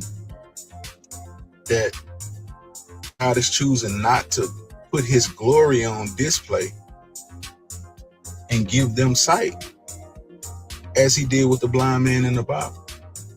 So what was so special about this man in the Bible that God would, first of all, God would make this man blind just so he can put his glory on display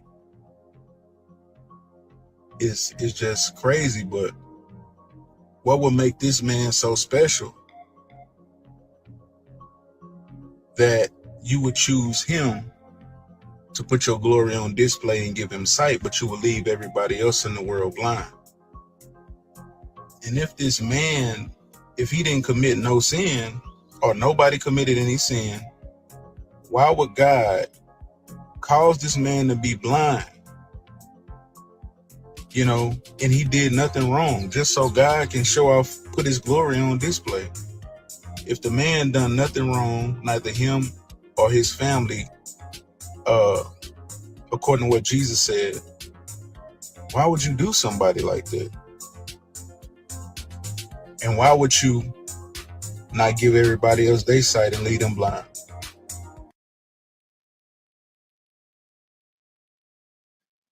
So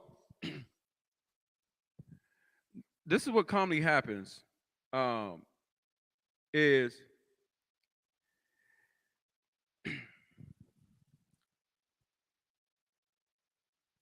there's a statement that Christ made. It was regards to salvation, but the Lord also does this with men's understanding.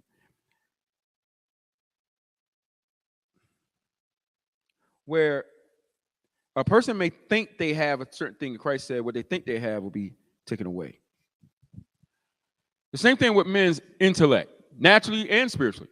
Naturally speaking, you could have learned something and got an A in that class, but if you don't apply it and don't revisit over time, you don't live in it and have to put it into practice, eventually you'll forget that knowledge. All right, we call it brain dump. Spiritually, it's the same thing. If you heard the message about Christ at one point, you said you believed it, and you knew the story very well, but then you don't attend to the public reading of scriptures, you're not encouraged, you're not among other brothers and sisters, you're not taught over and over and reminded of the things in which the apostles in Christ taught, you'll forget the traditions handed down, you'll forget the doctrine, and then that opens up the room for you to be deceived. But there's also another reason why men don't draw closer to God after they claim they come to know him. It's because of their sins. Their hearts become hardened by sin, and they start to drift away. And as they drift away, they ain't being taught, they're not communing on the body, they're not being encouragement no more, they want to be by themselves and all this stuff. And then now when they try to pick up the Bible because they're trying to be self-sufficient, they start running across things in the scriptures that needs a level of wisdom to parse, but they don't have it. But they're trying to get it because they think the Bible's some regular book and you can just pick it up, read it, and just understand. And so it leads to all this questioning, the speculative question that he should have called up a pastor or somebody about, but he gets on TikTok, make a whole video, type the words out, and take his confusion to others. Yeah, well, look, God, you see, I know the Bible, man. I know it's contradictory, man. What do you mean, God? So that mean of all the blind people in the world, man. And if he did nothing, God, that ain't fair. Why would God make a man blind? He didn't do nothing. Because they don't understand God. So the speculative question that just leads to endless speculations and people depart from the faith because they're ignorant. And the reason why they like it is because of the lives that they live off camera.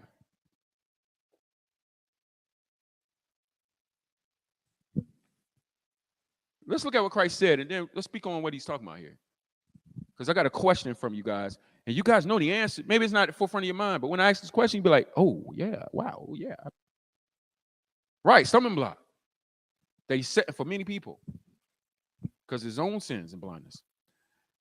So it said, that Jesus was walking along, and he saw a man who had been born blind from birth. Rabbi, his disciples said to him, why was this man born blind?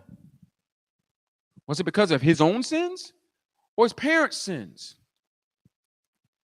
Christ said it was not because of his sins or his parents' sins. Jesus answered, this happened, meaning he was born blind, so that the power of God could be seen in him. We must quickly carry out the task assigned for us by the one who sent us, meaning God. The night is coming, and then no one can work. But while I'm here in the world, I am the light of the world. Then he spit on the ground, made mud with the saliva, and spread the mud over the man's blind eyes. He told him, go wash yourself in the pool of Siloam. Siloam means sent. So the man went and washed and came back seeing. So when Christ took the saliva, spit in and made mud and put on his face, the man was still blind. Then Christ said, go wash yourself in the Siloam pool, which means sent. He believed in God and obeying him, had some assistance because he's blind, remember? So he got some assistance to take him to that pool because he's still blind all the way up to that pool. Then when he came back and washed the mud off his face at the pool, then he saw. And he came back seeing, as scripture said. Then it says, and his neighbors and others who knew him as a blind beggar asked each other, isn't this the man who used to sit and beg? Some said he was, others said, no, he looks just like him though. But the beggar kept saying, yes, I am the same one. They asked, who healed you? What happened? You've been born blind, man. He told them, the man they called Jesus made mud and spread it over my eyes and told me, go to the pool of Siloam and wash yourself. So I went and washed, and now I can see. Where's he now? They asked. I don't know, he replied. Then they took the man who was blind to the Pharisees because it was on the Sabbath day that Jesus had made the mud and healed them. The Pharisees asked the man all about it. So he told them, he put the mud over my eyes, and when I went and washed it away, I could see. Some of the Pharisees said, this man, Jesus, is not from God, for he is working on the Sabbath. He was. They ain't lying. But he's working on the Sabbath. Others said, but how can an ordinary sinner do such miraculous signs? So there was a deep division of opinion among them. Then the Pharisees again questioned the man who had been blind and demanded, what's your opinion of this man who healed you? The man replied, I think he must be a prophet.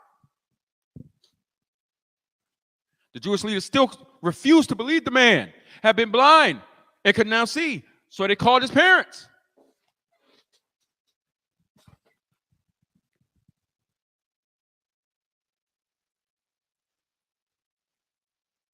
They asked him, is this your son? Was he born blind? If so, how can now he see? His parents replied, we know this is our son and that he was born blind, but we don't know how he could see or who healed him. Ask him. He's old enough to speak for himself. His parents said this because they were afraid of the Jewish leaders who had announced that anyone saying Jesus was a Messiah would be expelled from the synagogue. That's what they said. He is old enough. Ask him. So for the second time, they called the man who had been blind and told him, God should get the glory for this. You know the funny part? God already was getting glory for this. And here's these guys who's opposed to God saying, God, get the glory for this. Like glorify God. Oh, man.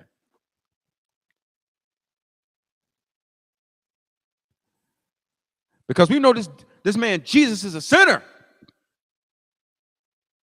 I don't know whether he's a sinner, the man replied, but I know this. I was blind, and now I can see. But what did he do, they asked. How did he heal you? Look, the man exclaimed, I told you once. Didn't you listen? Why do you want to hear it again? Do you want to become his disciples too? Then they cursed him and said, you are his disciple, but we are disciples of Moses. We know God spoke to Moses, but we don't even know where this man comes from. Why, that's very strange, the man replied. He healed my eyes, and yet you don't know where he comes from? We know that God doesn't listen to sinners, but he's ready to hear those who worship him and do his will. Ever since the world began, no one has been able to open the eyes of someone born blind. If this man were not from God, he couldn't have done it. You were born a total sinner, they asked. Are you trying to teach us? And they threw him out of the synagogue.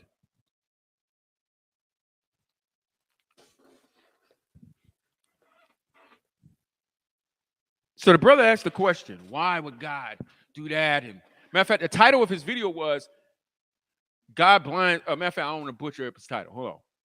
God blinding innocent people for his own glory. So he's mocking the work of God. All right. And so I'm gonna replay his questions again at the end, and then deal with them. Right. Display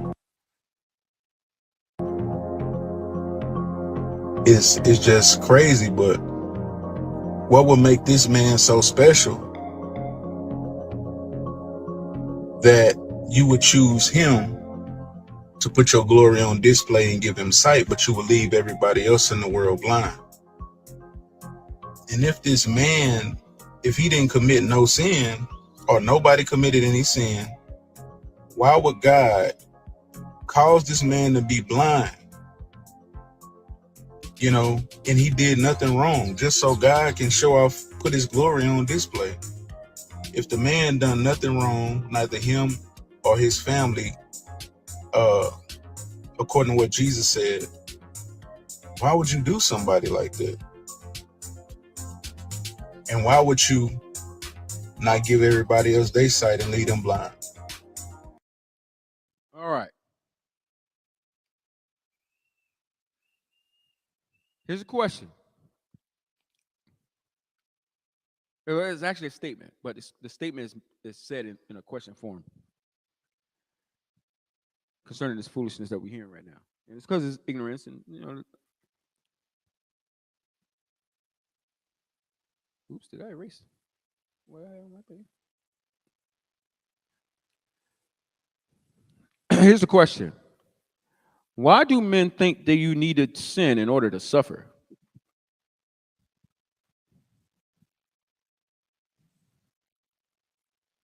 His reasoning, though sound logical from a human standpoint, is foolish before God because his human reasoning reasons that unless a person does evil, God doesn't have the right to have them suffer in any way.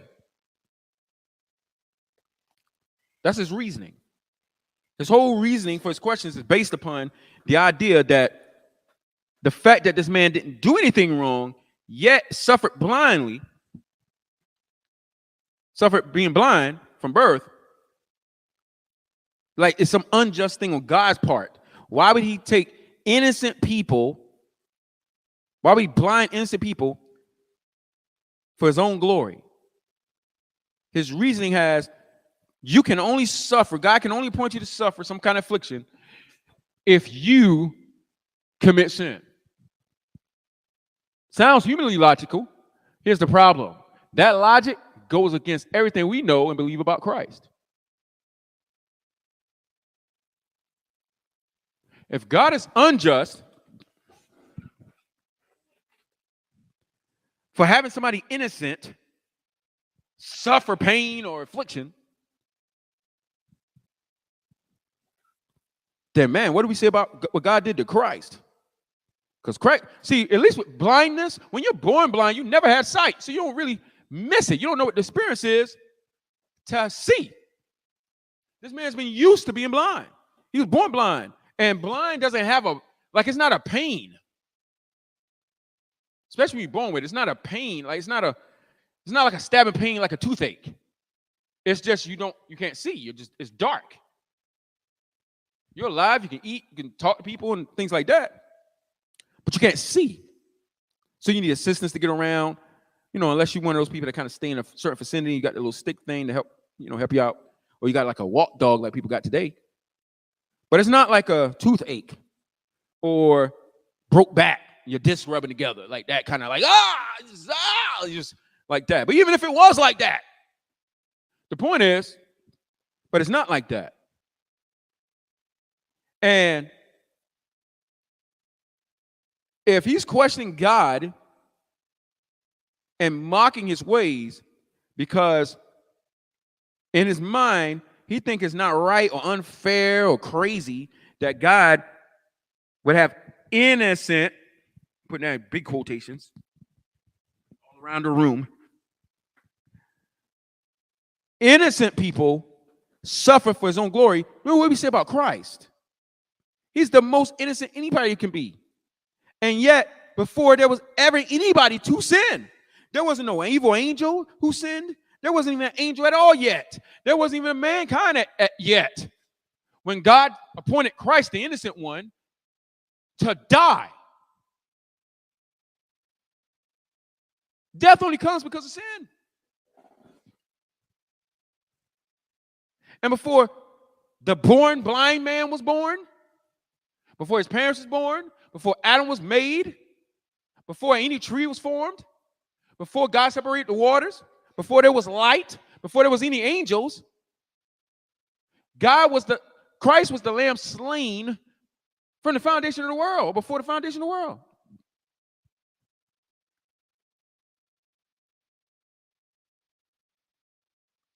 So God appointed an innocent one to suffer. This goes back to what the Apostle Paul said that we read last class. We said, how great and deep is the wisdom and knowledge of God. How impossible is it for us to understand his decisions and ways? This is one of them. But why was the man born blind? Because God I just don't want him to see. That's it. That's the purpose of it. I just don't want him to see. God made him blind so that he could reveal his glory.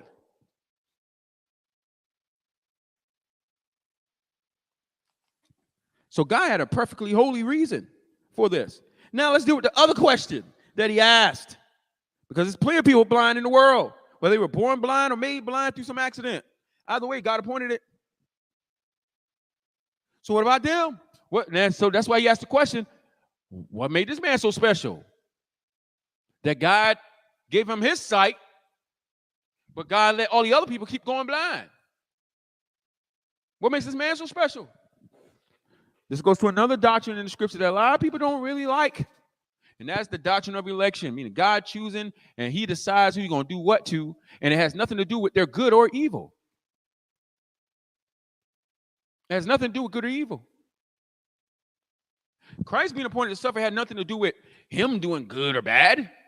Jacob or Esau being rejected the birthright and the birthright going to Jacob had nothing to do with them being good or evil. Just as is written. God appointed that a man was. Let me explain it this way for you, because you're dealing with God's foreknowledge and God's planning, and it's impossible to understand his decision and ways.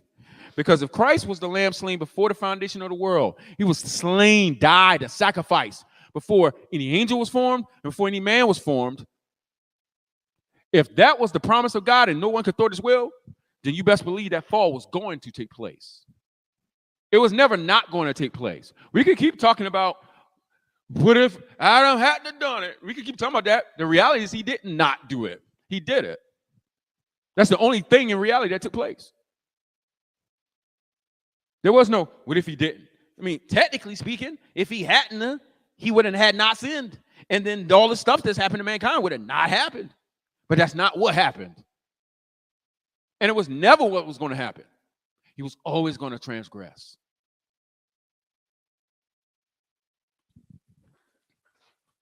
Why? Because God wanted to glorify himself.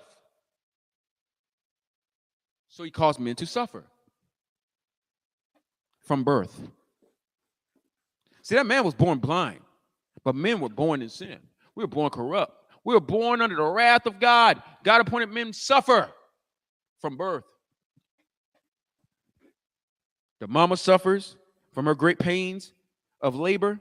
The child comes out, and from the first breath the child takes, he cries. Crying is a result of suffering. That wham, because I'm hungry. Suffering. And the child grows up with the knowledge of good and evil. Their conscience is against them when they do bad. Their conscience is for them when they do good.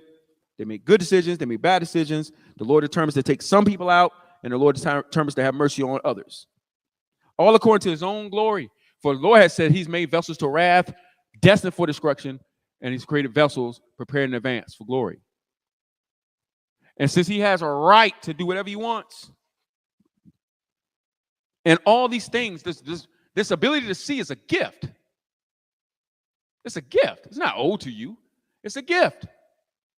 So instead of men focusing carnality-wise and human logic that always seemingly results from a place of selfishness and pride, if you viewed all the things men have as a gift and not something owed to them, just because they got eyeballs, they're supposed to see out of them.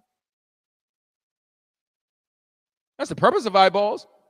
But having eyeballs physically doesn't mean where you're owed sight. For the Lord said to Moses, when Moses said, Lord, no, I don't speak well. My tongue gets tied up. Lord, so who made men's mouth and decide whether they can speak out of them? Or give them ears and determine whether they can hear out of them? So just because the man had eyeballs, it didn't mean he was owed sight.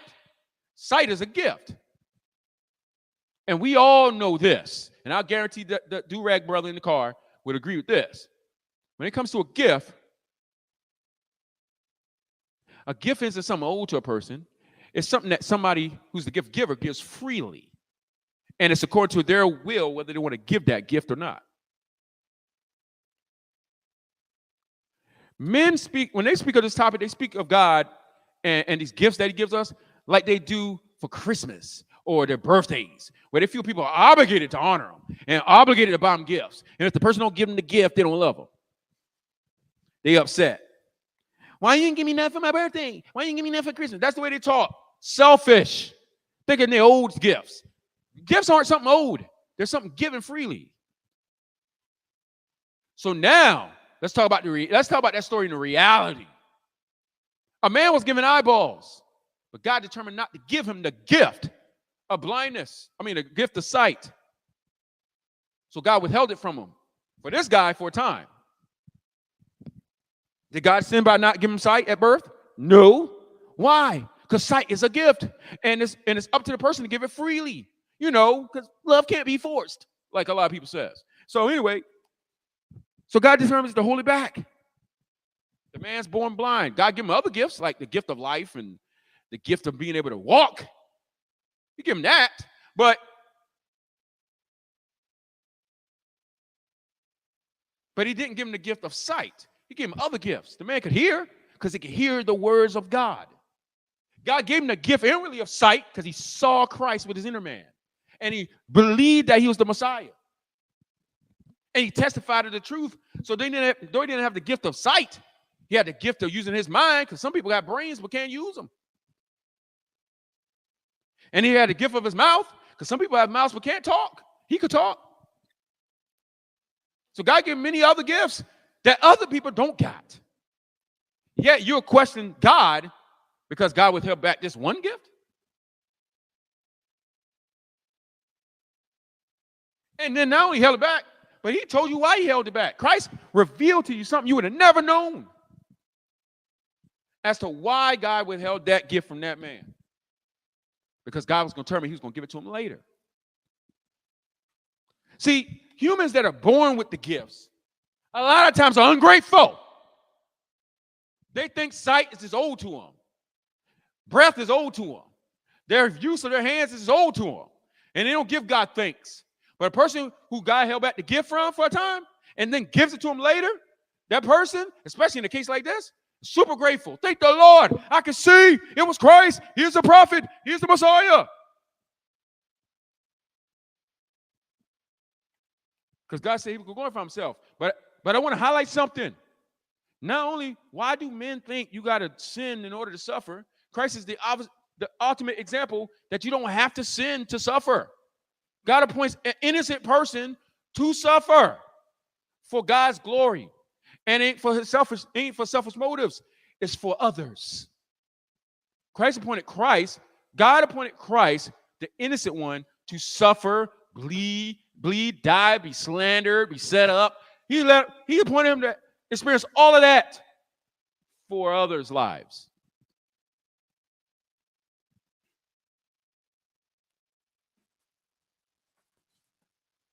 Because God wanted to get the glory. Yeah, he wanted to get the glory. Don't you deserve it, bro? He deserve it. Men only want to glorify God when something, humanly speaking, good happens. Meaning, if somebody gets their sight, then everybody want to thank God. Or when this happens, then somebody want to thank God. But when calamity happens, nobody want to thank God.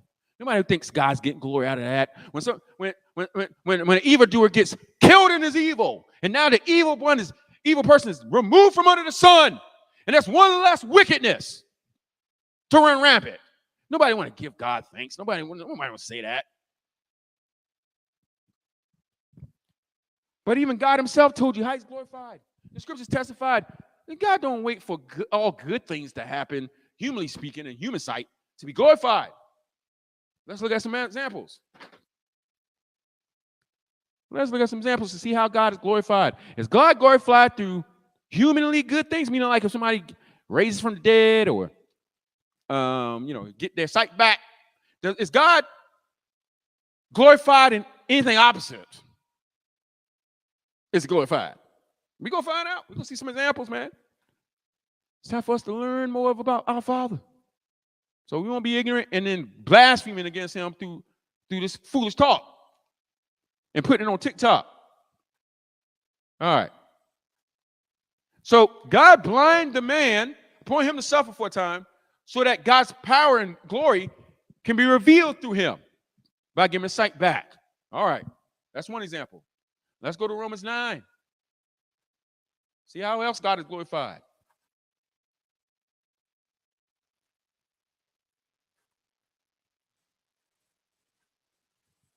Romans chapter 9. Let's just get to a point. About God being glorified. Paul said this. Are we saying that God is unfair, that he chose some and rejected others, and it had nothing to do with good or evil? Paul said, are we saying that God is unfair? He said, of course not. For God said to Moses, I will show mercy unto anyone. I will show mercy unto anyone who I choose. Let me put it back on the screen. I push the button.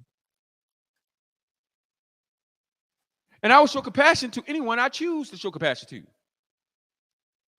So he says, so does God who decides to show mercy. We can neither choose it or work for it. But then look at what he said. For the scriptures say that God told Pharaoh, I have appointed you for the very purpose of displaying my power in you and to spread my fame throughout the earth, Pharaoh. Man, that sounds cool, right? Being the vessel used for God to show his power through and to make his name famous in the world. That sounds awesome. And most humans, if a prophet was to say, God is going to show his power through you, and you're going to make his name famous throughout the world, the person going to be like, oh, yeah, because they're thinking, oh, I'm about to be on this big platform. I'm going to be known. I'm going to get the mic, and I'm going to say this and that about the Lord, and people are going to clap their hands. God said those words to Pharaoh. But how did God display his power through Pharaoh and God make his name famous throughout the world using Pharaoh? Plague after plague after plague, and eventually it was the killing of the firstborn in Egypt. And then when Pharaoh's heart was hardened again, and he chased the children of Israel at the sea, him and his army got swallowed up in the water. And because of what God did to them, the Canaanites heard, the people of Jericho heard, the Jebusites heard, the people of the land heard, the Edomites heard, the Ammonites heard of what happened and what God did to Pharaoh and the Egyptians and how he protected Israel. God got the glory from destroying people and bringing calamities, for it displayed his power and might. What else? So we see God got the glory from having a man born blind who did nothing wrong himself, yet God appointed him to suffer, and then God gave him the gift of sight later on and glorified himself. There's another example. Remember Lazarus? He got sick. Christ made a statement. Christ said, the sickness should not end in death. Remember he told the sister that? He told the people that before he left. Then him and the disciples left. Let's get what happened there.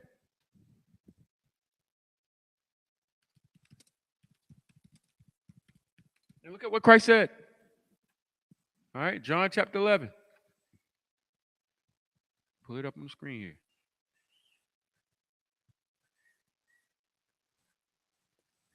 All right.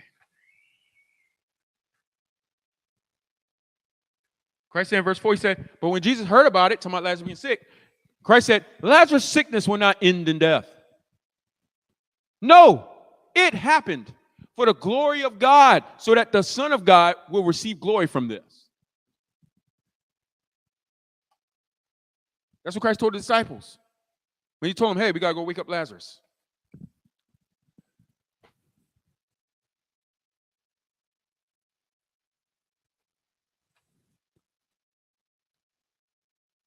But what happened? Let's jump down. He comes back, Martha's out, she's crying. He's been dead for 3-4 days. He's starting to stink a little bit. So in verse 21, Martha said to Jesus, Lord, if only you had been here, my brother would have not died. But even now I know that God will give you whatever you ask. Jesus told her, your brother will rise again. Yes, Martha said, he will rise when everyone else rises at the last day. Jesus told her, I am the resurrection and the life. Anyone who believes in me will live, even after dying. Everyone who lives in me and believes in me will never, ever die. Do you believe this, Martha?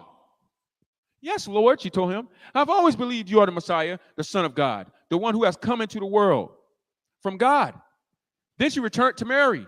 She called Mary aside from the mourners and told her, the teacher is here and wants to see you. So Mary immediately went to him. Jesus had stayed outside the village at the place where Martha met him. When the people who were at the house consoling Mary saw her leave so hastily, they assumed she was going to Lazarus' grave to weep. So they followed her there. When Mary arrived and saw Jesus, she fell at his feet and said, Lord, if only you had been here, my brother would have not died. When Jesus saw her weeping and saw the other people wailing with her, a deep anger welled up within him. And he was deeply troubled. Where have you put him? He asked them. They told him, Lord, come and see. Then Jesus wept. Now think about this, because people highlight that. Jesus wept. And so they think it came from, they think it's like because of great love. Of course he loved Lazarus. Of course. But it read by itself is like, see, Christ even had the compassion when the person died, even though the people was, even though he knew what was going on. But look at the sequence. He had told them in advance the sickness would not end in death, but they didn't believe it. They didn't understand. Then he comes back. He tells Martha what we just read up above. She went and then told Mary. Mary came and said the same thing Martha said. If you'd been here, my brother wouldn't have died. Then it said, when Jesus saw her weeping and crying and saw the other people wailing with her, saw them crying, oh, Lazarus, oh. It said a deep anger welled up within Christ. It's because of the unbelief that was happening right then. It angered him. And he was deeply troubled in the spirit. Then he asked, while being deeply troubled in spirit and angry in spirit, he then says, where have you put him? So they said, come, Lord, and see. So Christ is deeply angered with a righteous indignation and troubled in the spirit, bringing grief to him.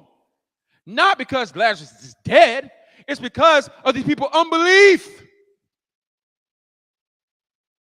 They believe he's the Messiah, but they weren't believing right then in his true power. They didn't truly understand yet, and it was bothering them. So when it said, and Jesus wept, it wasn't over Lazarus. He was weeping because of them. He was so bothered, it brought tears to his eyes. The people stand by said, see how much he loved him? That's what the people said.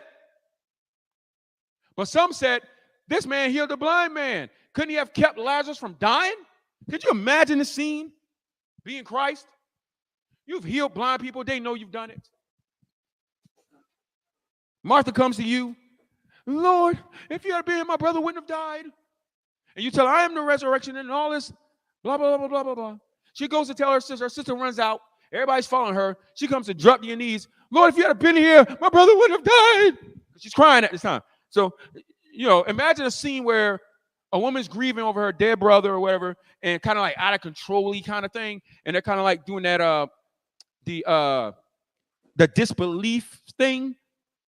Like, you ain't serious. No way. Kind of like that. So she's at Christ's feet. She, if you had been here, my brother wouldn't have died. He wouldn't have died. And then Christ looked at her. And then Christ looked at the crowd following her. And he got angry inside and grieved inwardly. So much so it brought tears to his eyes at what he was seeing. That's why I said, and Jesus wept.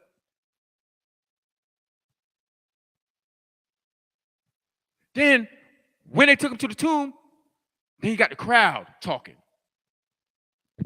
One saying, he healed a blind man. Then others, see how much he loved him? So you got one cry, see how much he loved him? Because they mistaken Christ's tears for he saw Lazarus dead and he started crying, oh, Lazarus, oh. He wasn't doing that. Christ knew Lazarus was dead before he came back. Why would he be fine the whole time when he's with the disciples and say, yo, we got to wake Lazarus back up? And the disciples like, well, if he's sleeping, he'll just wake up. And Christ said, Lazarus is dead. He wasn't crying and weeping then. Then he traveled all the way back to Jerusalem or where they were at.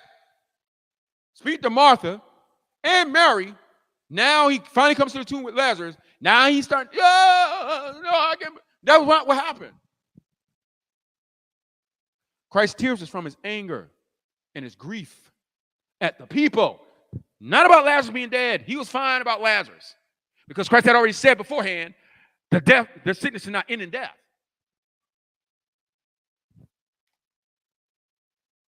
So the crowd is talking. See how much he loves him? Because they think his tears is because, he just loves Lazarus so much.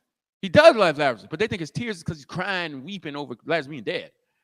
Why would he weep when he knows Lazarus is alive? Lazarus believed on Christ. Christ said, he that believe on me will never, ever die. Why would Christ be crying? This is what the apostles said to the church. They said, I tell you this, brothers and sisters, so that you won't grieve like the Gentiles do who have no hope. And they explained the resurrection. And they said, comfort each other with those words. Taking what happened here with Lazarus in Christ's example. Christ wasn't overcome with grief and going crazy when Lazarus died. He was fine because he knew Lazarus was alive. There's a reasonable amount of tears because the person's gone, but for a believer, they're alive. They're not dead. But they were crying for days. They've been crying for 3-4 days now. Like Gentiles do who have no hope. So,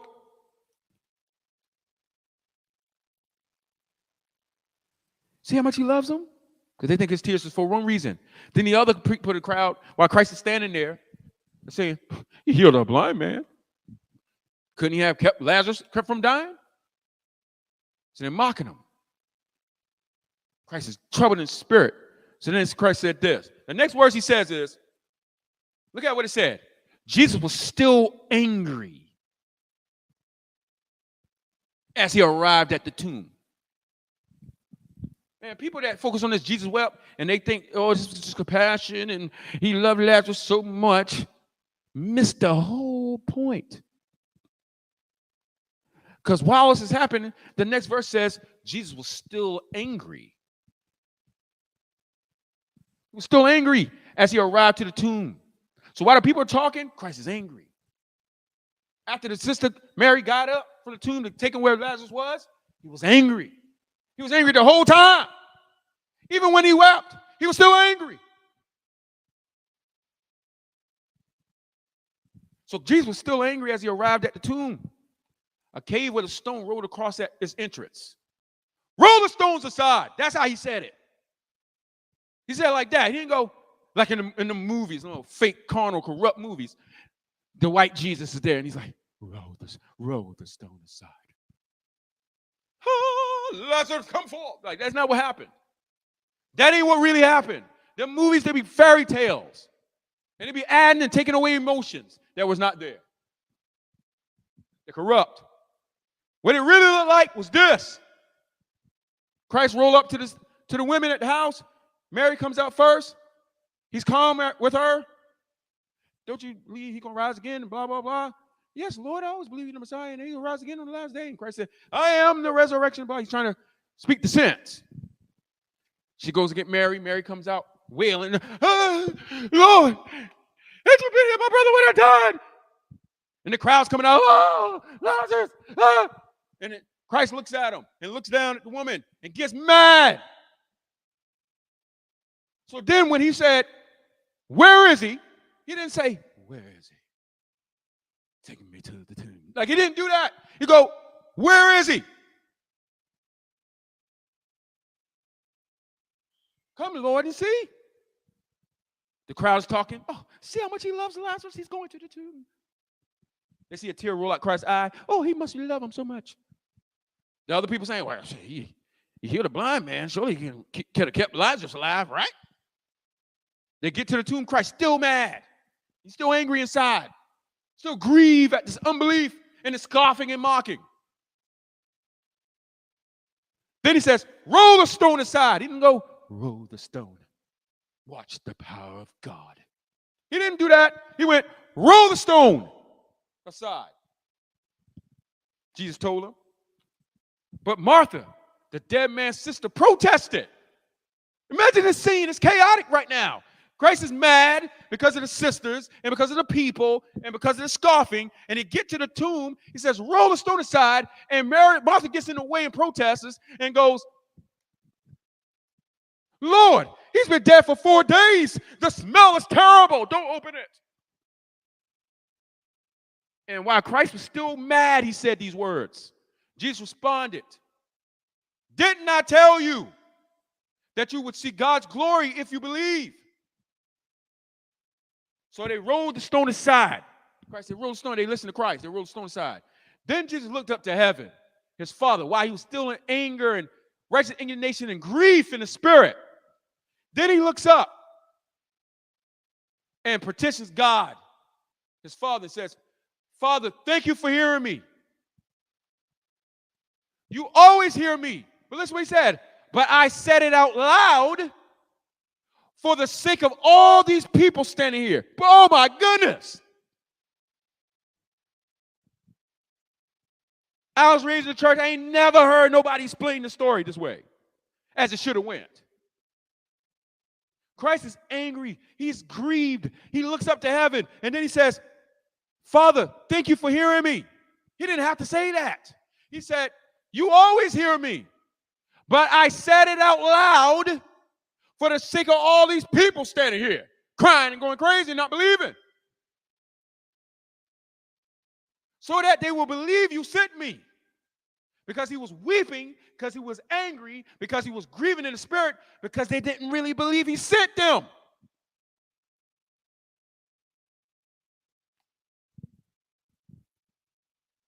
Then Jesus shouted, Lazarus, come out. And the dead man came out, his hands and feet bound by engraved clothes, his face wrapped in a headcloth.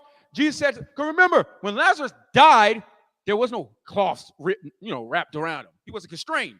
When he died, they wrapped him up afterwards. So imagine waking up out of sleep, constrained and wrapped up. So when the scripture says, they don't give us the complete imagery of everything, but let's use our wisdom here.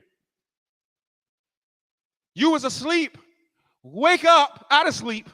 You're in a dark tomb, with constrained and wrapped up. And the only light is that little bit of light you can see through the cloth from when they rolled the stone away and the sun is shining in there. So Lazarus, it wasn't like the movies where, roll back the stone. Lazarus, come forth. And then the band just comes out in the cloth. Unwrap him. That's not what happened. This was crazy. This was a crazy scene where the glory of God was displayed. Why? Because Christ was angry and Christ was grieved and he was crying because they were in disbelief. And he said, show me where you at. Come, Lord. He's getting there. The people's mocking him in the background and stuff. He's mad and angry because they're in unbelief. Then he says, roll back the stone. The woman gets in the way. No, don't open it. It stinks. So then Christ then says, didn't I tell you? He's chastising and rebuking them. Did I tell you that you would see God's glory if you believed? So they roll back the stone. Then Christ looks up to heaven and says out loud something he didn't need to say, but he only said it because the people were unbelief, so he wanted to say it out loud so they could come to believe. And he said, I only say this because they don't believe. And I hope that they will come to believe. Then he says, Lazarus, come out. Lazarus comes alive in a dark space, wrapped up and constrained. The only light is the little bit he can see through the cloth. And he comes out. I can imagine he's like, rrr, rrr. I can imagine coming out like that.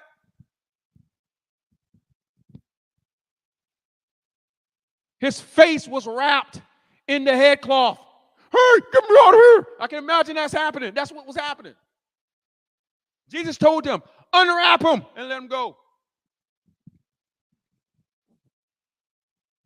Y'all see the scene where God was glorified by appointing a man to die, his family members crying for 3-4 days. Christ comes back to bring him back alive that he already told them in advance this sickness was not ending death. So if they had believed, they would have understood. Well, wait a minute.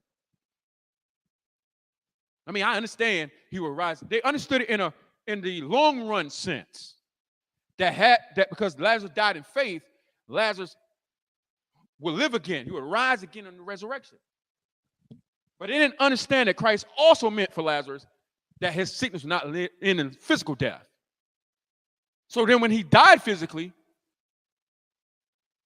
their faith would have led them to go, well, he got to come back alive because Christ said it's not ending death. But they didn't believe that. They believed the resurrection, but they didn't believe him coming back alive in this life. But that's what Christ also meant. So he said, didn't I say, if you believe, you see the glory of God? So the glory of God, look how the glory of God was displayed. But look at what had to be appointed first to set it up. We give God more glory about what he did for Christ than what he did with Lazarus. And yet, Christ was appointed to suffer, doing nothing. He did nothing. So God's glorifying himself as we see through the scriptures. And there's plenty of other examples. The Lord may have a man born blind who did nothing. But the Lord said he's going to be born blind. So I may get the glory. But what about the people that's left blind? Does God get the glory out of them? Yeah. How? They can't see. Is that the worst thing? The worst thing is the lake of fire. But what a blessing it is for the blind people that believe. Because they really can see. They're not really blind. They're physically blind, but they ain't really blind. They're not truly blind. And then think about all the humans that can see with their eyeballs. Like Takeoff and Quavo and Offset and R. Kelly and Tupac and Biggie. Let's just talk about the ones that's died already. Like that King Von dude and all these other little rappers. They all could have none of them was physically blind. They got that gift, but they were left spiritually blind and they died in sin. Which is worse? Remember what we talked about last class. The things that are true are the things that last forever. Physical sight in human sense, in this life, it's a puff of smoke, meaning it's not the true life. It's not true sight. It's not true hearing. Taking a breath, oxygen, is not true breath.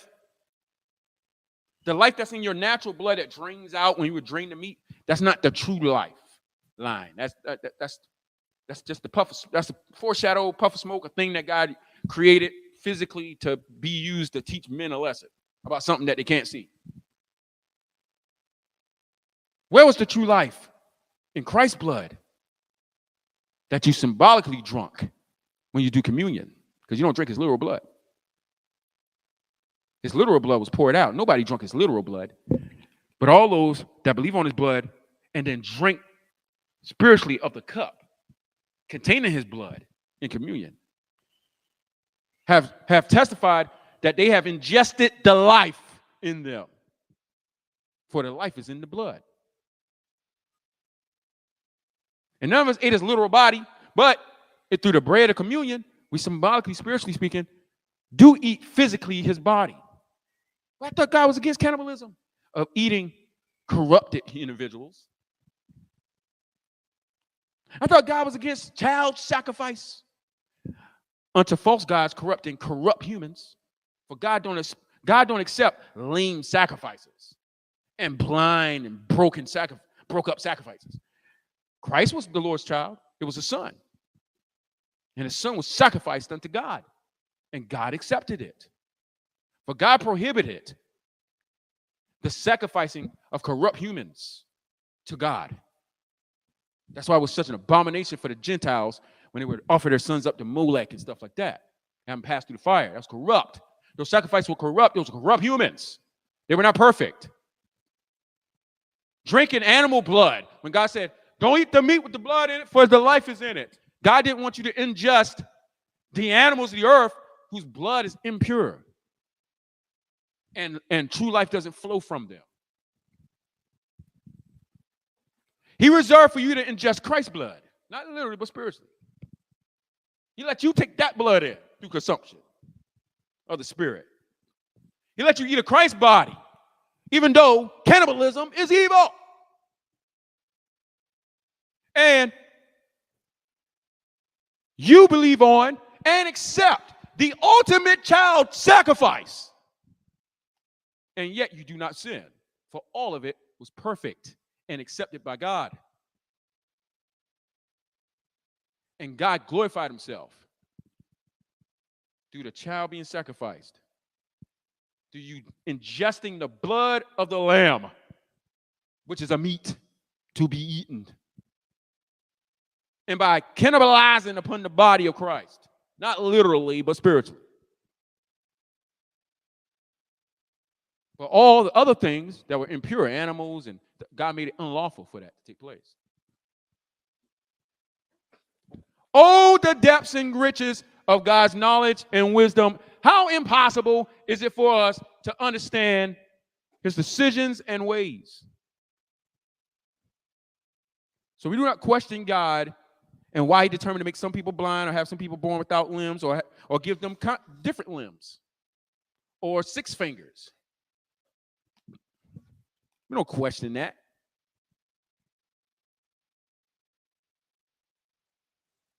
So, men in their human logic, you don't come to know God through that, through human reason. It'll leave you confused like that. And you'll hit a brick wall. Then you start saying the Bible's contradictory and this God must be fake because that don't make no sense. Why would he make the man even do nothing? So why he make him blind? And because of your sins, you're destroyed. So, know that God gets glory out of everything, good and bad. For evil provokes his wrath, brings about his justice. He's glorified. When men do good and are merciful, he's glorified. When the righteous inherit his kingdom, he's glorified. And when the wicked are destroyed, he's glorified. Whether you're an evangelist of God and glorify the Lord and bring people to faith, he's glorified. Or you're somebody like Pharaoh, and the Lord uses you to display his power in his and make his name famous throughout the world through your calamities and your destruction, he's glorified. We do not argue with the Lord in his ways. We don't even understand the depths of them. But what he has revealed, the scripture said, what is hidden is for God, and what is revealed is for us. God has revealed this, so it's for us to know and not argue against and not blaspheme against the Lord and put out evil speculations because of your human reasonings, because of your sins that got you blind. So, understand this, brothers and sisters. Our God is sovereign over everything. Everything. And his ways are beyond comprehension. Yet they're all holy and true and not to be argued with. Even if you waste your time arguing, you're only able to argue because he allowed you to. There's nothing you're doing that's like overstepping anything of God's control. So humble yourself, serve God, fear him, keep his commandments, do good, and you enter his kingdom and experience the riches of his glory that he's promised through Christ. But if you continue in lawlessness and hate evil, love evil and hate good, then you will perish in your sins. And unless God reveals when you will die and how you will die, no man knows when or how they will die. Takeoff was killed. He didn't even see his death come. It literally snuck up on him. He was turned around when death found him. He don't even know what hit him. One moment he was breathing and just walking away. Next thing, boom, body dropped. It happened so fast. He didn't suffer no pain. It was quick. Out of nowhere. He wasn't even part of the discussion. You know, he might have said something maybe to try to like take off his uncle or something, but he wasn't like pushing nobody around or anything like that. And they turned around and run with everybody else. And out of all the people, he was bunched up in the crowd. He wasn't like by himself out in the open. Like he was bunched up in a crowd of people. And yeah, he ain't the only one got hit, but he the only one that died immediately.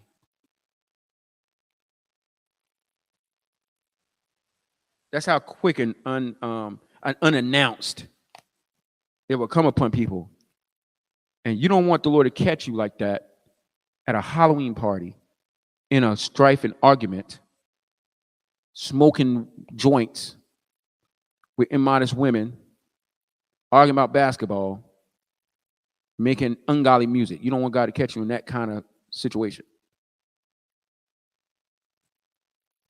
So Lord's will, guys, Sunday at 9 a.m. Central Time, 10 a.m. Eastern Time, we'll be back to continue to learn. You know, I do hope that justice gets, that they find out who did it. Why? Because, well, the family want to know. They're in grief already. You know, the worst part about it is, they're being killed and then you don't even know who did it. It won't do anything as far as him is concerned because he's already deceased, but it'll do a lot as far as their, as far as their hearts regarding this matter. And so we're told to love our neighbor and our enemies. And so just as I would want, if anything had happened to me or my family members, I would want whoever did it to be exposed so that the sword of God can deal with them however he sees fit. And that my family will at least know who it is. Even if the Lord moves their heart to compassion and the judge goes, what do you want to do? When they petition that the person goes, they want to have mercy. That's the decision. The Lord move their heart to, show mercy. Or if the Lord does not move their heart to show mercy, but instead allow justice to go forth, and the judge decides to hand the book down or sentence him to life, then the sword of God made the judgment. Either way, we do hope that they find closure to this, but ultimately above that, not just find closure and continue the same pattern of living, but through this, that they find closure to that situation, but that they find the Lord and repent and stop the evil lives. So that's our prayer for them. And but other than that, brothers and sisters, appreciate y'all time and patience, and those who commented, those who didn't comment. I pray we all edified, man. And Lord's will, see you guys Sunday. All right, peace.